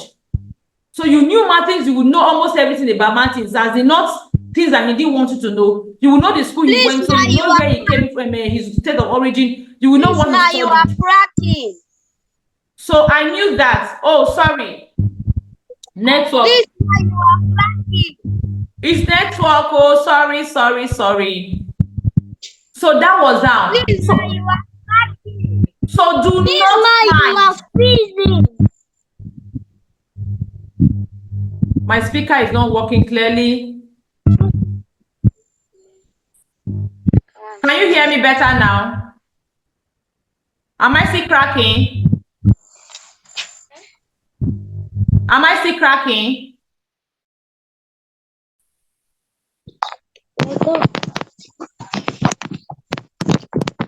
Cracking. Am I still cracking? No. Okay, thank you. So I was saying that, so that was that because I knew him, he was a CLO then, I knew him, and that was it. So never ever hide, I beg. Never hide. Even if he's in church, do not hide. In school, do not hide. You find yourself in any community, do not hide. You are a lamp on the city hill. You are a light on the city hill. You were not meant to hide. You were not created to hide. So you have no business hiding. I tell you, if you are shy to answer questions or to say something, everybody in your class is also shy. So do not hide. Speak up and inspire others. Inspire others by speaking up. So because Ben Carson was not hiding, people knew him. Hunt introduced me to General Westmoreland. Name is so funny. Hunt introduced me to General Westmoreland, and I had dinner with him and the congressional medal winners. Later, I was offered a full scholarship to West Point. I didn't refuse the scholarship outright, but I let them know that a military career wasn't where I saw myself. But just imagine what people were begging. He was getting it, and he was even still doing shakara. He was saying no. He was saying no. I knew the direction I wanted to be a doctor, and nothing could divert me. I started to believe that I was one of the most. Okay, this is another point I want you to get before I go on, before I wrap up. I started to believe that I was one of the most spectacular and smartest people in the world. After all, I had made it to make this unprecedented in the world. After all, I had made the unprecedented showing in ROTC, and I stood out at the top of my school. And oh my God, did I delete that? I hope I did not. Oh dear God, please. Okay, that was the recording so that people can watch it. I just hope I didn't delete it. I didn't see it. I didn't know it was showing. I just hope I didn't delete it, dear God. It was the longest one ever. People who are in class can see. Okay, so he started to believe that he was the smartest person in his class. when he believed he was the smartest person in his class. So, of course, when he got to the university, even before when he graduated, he had different options of university to go to, but he decided to go to one of the smartest university back then, Yale, Y-A-L-E. Decided to go to that university, and because he was coming from a very smart place, he thought it was going to be easy for him. Unfortunately, when he got there, he realized that he was one of the not Olodo now. He was maybe school for specially intelligent people, and studying what he was studying, medicine and surgery, was one of the specially intelligent people. He realized that he was not as so intelligent. He was already becoming complacent. Even though he was good, he was applying himself. He just realized that he was not applying himself enough. He realized that he did not apply himself enough. He realized that he did not actually know how to study. He wasn't studying. He was just memorizing. That was what was good for him. Okay, now draw it. Who is making noise? Domino, you are making noise. He realized that he was just memorizing, and that was not going to get him anywhere. Now, like I told you earlier on, God has a plan for you, your life. So if you feel you are in a space, you are so excellent in that space, you don't have to do anything to get the result you get. That is not the place for you. That is not, because you must stretch yourself. That is not your full potential. To get to your full potential, you must do the extra. You must burn your midnight candle. To get to your full potential, you must do the extra. Don't be complacent at all. Don't remain where you are. Even if you are the best in your class, note that that is not a place for you. For you to achieve your full potential, I tell you, you must make sacrifices. You must do the extra. You must stretch yourself. Bekasi was becoming complacent in the place he was. Oh yes, he thought he was smart coming all the way. He was so smart that he didn't know, he didn't need to do any, he didn't need to do more. But when he got to university, he realized that he needed to do more. College. He got to college, he realized that he needed to do a lot more. He realized that what he knew, what he was doing, was not going to work for him. So what did he do? He found out what would work for him. That was where he started learning how to study. He realized that he used to cram, he used to memorize. That was not what he needed. That he needed to actually learn to study. So he began to find out, how do I study? He realized, how do I study? He realized that reading, like he needs to read and understand. He doesn't just need to read and memorize, but read and understand. So when he started to read and to understand, he also began to improve again. He began to do better. He began to meet. To the extent that he was even advised to withdraw. He was advised to withdraw from medical school and pursue another career. That's how much he realized that he needed to. So what am I trying to tell you? You need to put in the extra effort.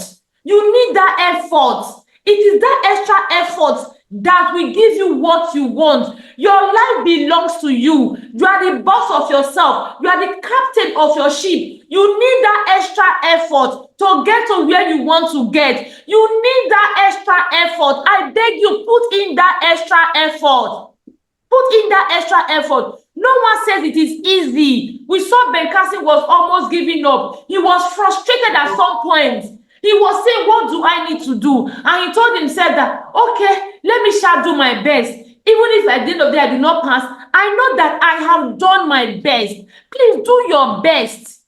Do your very best. Do your very best. Keep pushing yourself until you get what you want. By doing his very best, what happens? He eventually got to where he wanted to get to. When you do your best, you are going to get the result you want. You must do your best. Yes, Dominion, you have a question. I thought our body belongs to God. Of course, your body belongs to God, but God did not come back from heaven to be someone. A teenager so asked me this some time ago that God is the captain of his ship. Nobody says your body belongs to God. God is the captain of your ship. God is the boss of you. But God has given you everything. That was why he made you. He said he made you to take dominion. He's not going to come down from heaven to come and take it again from you. He has already given it to you, your willpower. So it's you that will not take charge of it. He has given you everything to do. He has put you in charge of you. So you are the one that will now take charge of you and run with you, being in charge of you. He's already giving you. You taking charge of you means you allowing God to take charge of you. You are not allowing people to take charge of you, but you allowing God to take charge of you. Taking charge of you is a worship unto God. Taking charge of you on the right path is a worship unto God. That is what God wants from you. Okay.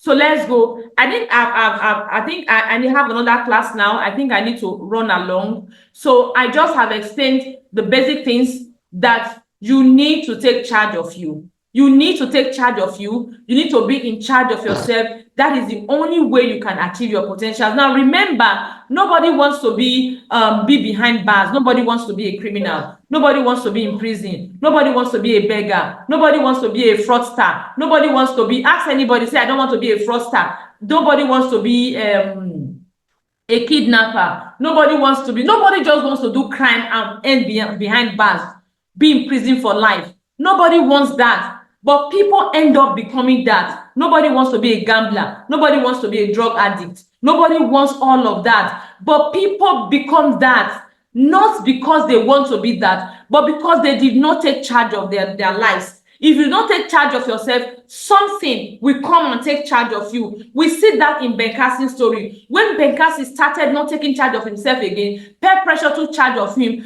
and he almost ruined his life. It was during that peer pressure he almost hit his mother.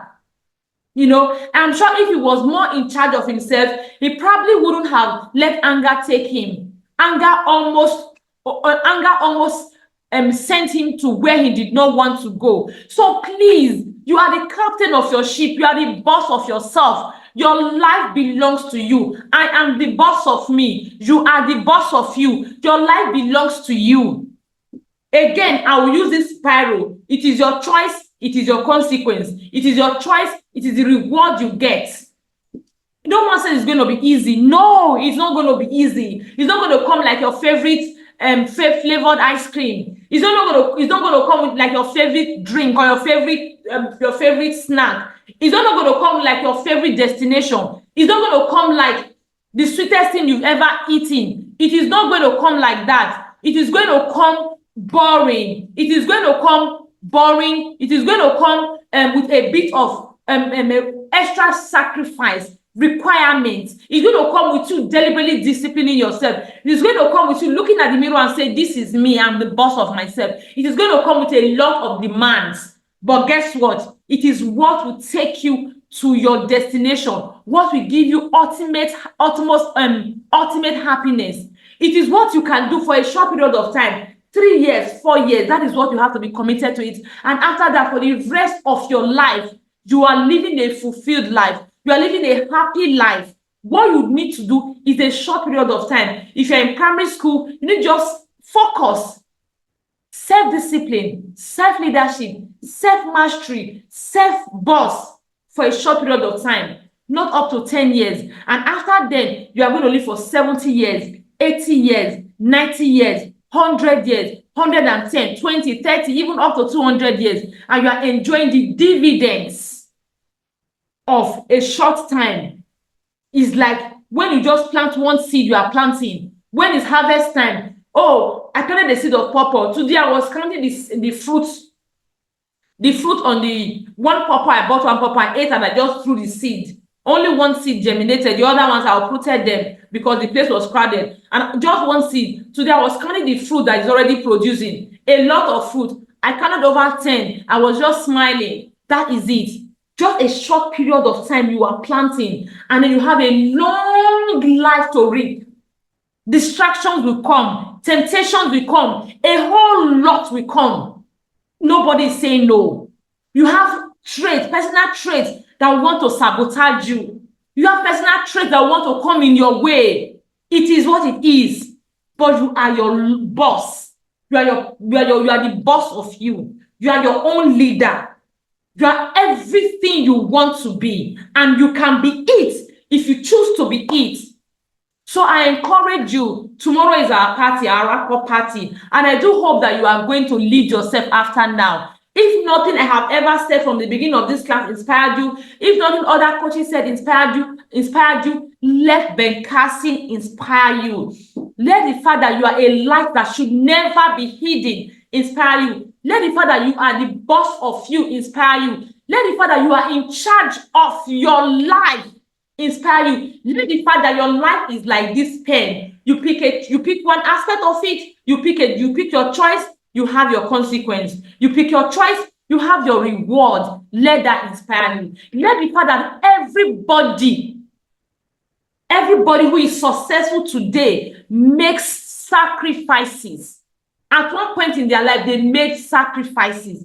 Let the fact that it's not everyone who says, oh, I want to be great, I want to be this. Some people will end up in jail for crimes. Some people will end up addicted to drinks, addicted to drugs.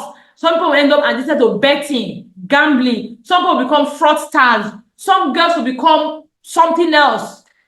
They'll become something else.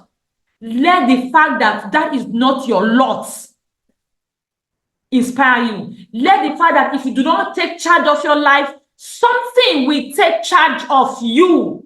Let that inspire you. Tell yourself, nothing must take charge of me. I must take charge of my life.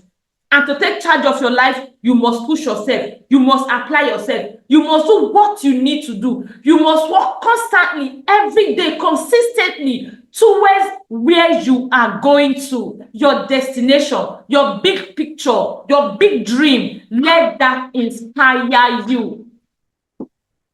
Let me see your face in big bold and say, yes, indeed, you walk the path that leads to your destination. Okay, again, I want to encourage you to go back and read Ben Carson. We stopped at page 72. You can imagine what is still left. We still have a whole lot left that we did not touch. A whole lot left that we did not touch. I made second lieutenant after just 3 semesters. When it takes people, it takes other people to make it in 6 months. Some people never even make it after 6 months. It took him 3 months to make it. That is something that should inspire you. Okay, anyone, any question or anything you want to share with us quickly before we wrap up? See, after less than a week on campus, I discovered I wasn't that bright. Imagine, I love this part, what I just shared. After a week on campus, he realized that he wasn't that bright. He was becoming complacent. But he realized that he wasn't that bright after all. He had to go back. And one thing again, do not forget the God factor. When you ask him how he became who he is, he will tell you, think big. If you read it, you should be able to tell me what think big means. What think big means. He will tell you think big. Think big is talent. You know his talent, eyes and hand coordination. He means time. Spend your time wisely. Your time must be spent wisely. Hope. Be optimistic. You will face you with optimism, hope, determination. Be honest. You saw that part where he was honest, where he was absolutely broke. He had no money. He was just thinking, how am I going to figure out my life? And at the end of the day, a lecturer gave them a test. They wanted to know who was honest, and he was honest, and he got a $10 bill that only paid some of his bills.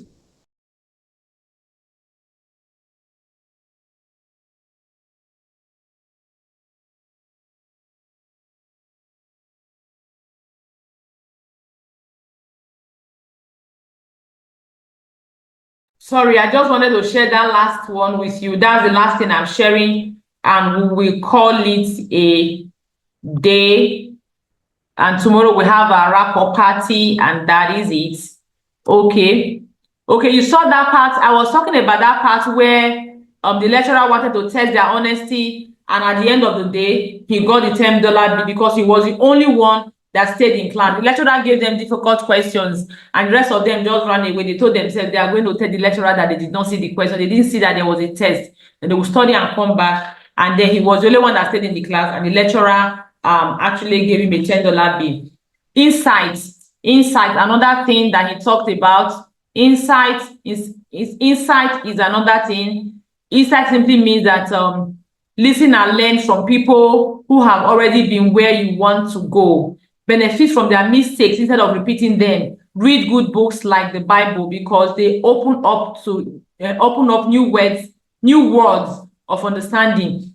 People who already have been where you want to be. This is where I'm looking for. Your parents have been where you want to be. It is why they will encourage you, so that they will advise you, so that their advice will be valid, so that their advice will work for you. He said, listen and learn from people who have already been where you want to be.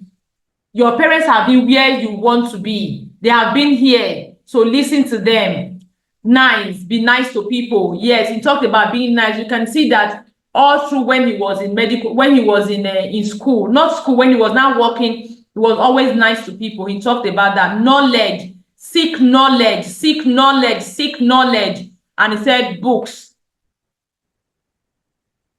The big of it is books. Read books, read books, read books. Your school books, your any other book, read books.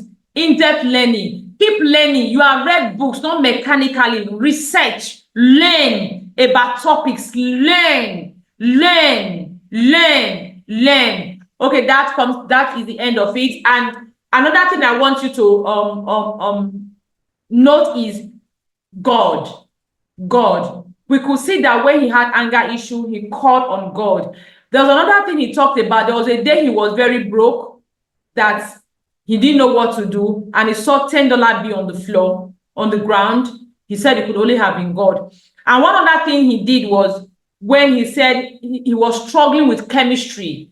He was struggling with chemistry. He had gone to bed. He had read and read and read. He just told himself, whatever happens, let it happen. And guess what? He said in a vision in the night, he just saw he saw like question papers were presented to him in the vision. He just went through.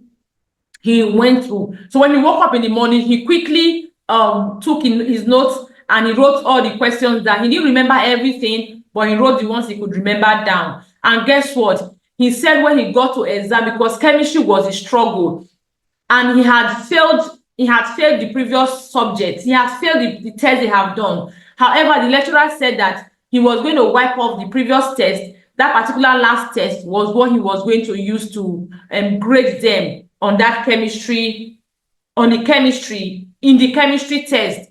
So that was the chemistry test. He had prayed, he had read, he had done his best. He just told the God that if I pass, I pass. If I don't pass, well, that's it. So guess what? In the night, he just saw like a vision. He saw the chemistry questions come to him. And when he got to the hall the following day, it was the questions. The questions were repeated. At the end of the day, he got a 97, one of the highest in that particular course. God showed it to him. God showed him to him because he followed God diligently. God showed him to him. I'm currently reading a book, Think and Grow Rich by Napoleon Hill. I just finished the book, and something like that also played that in the book. The man said he was so obsessed about being, he was so upset. He wanted a particular set of people in his life. You know, he was telling himself that, okay, I'm going to meet this person. I'm going to meet this person. He kept thinking about it. He kept thinking about it to the extent that he would dream of them. In the night, he would fall asleep and he would dream about them. They would meet, and he was not just meeting them. He was not as if he was a chairman of their meeting, because he kept dreaming about them. He kept thinking about them. He kept aspiring to actually be in the same space with those people. He started dreaming about them, seeing them in his dream, like a vision. Even when he became scary, he stopped. He still kept seeing them. And eventually, he had, in real life, he actually had a place he was able to meet them. He was able to form an association with them. They became his friends. These were very big people. They were way above him. But because he desired it, he was able to manifest them in his life. So Ben Carson, God, Napoleon Hill, because he doesn't want to go into talking too much, he doesn't really want to be religious in his book. I believe it was also a God factor. And Ben Carson's own, I believe, is also a God factor, because Ben Carson, of course, a Christian, boldly said is a God factor. It's God that made it possible. So that is it. You cannot take away God from your life. Even if you don't believe in God, you don't want to believe in God, just be right. Do what is right. Do what is right. When you do what is right, pursue your dreams, your goals, your visions.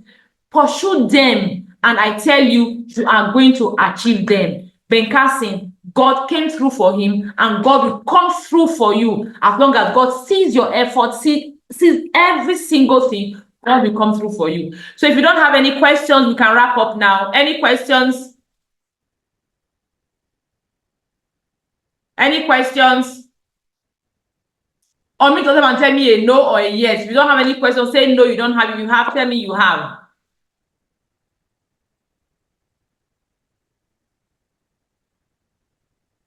Smith, any question? No Favor, any question? Any question?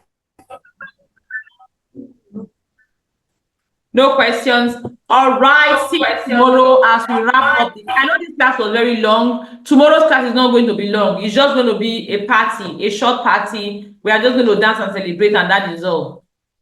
We are going to dance the end of our class, and that is all. So tomorrow's class is not going to be long. All right. Bye-bye, everyone. Good night.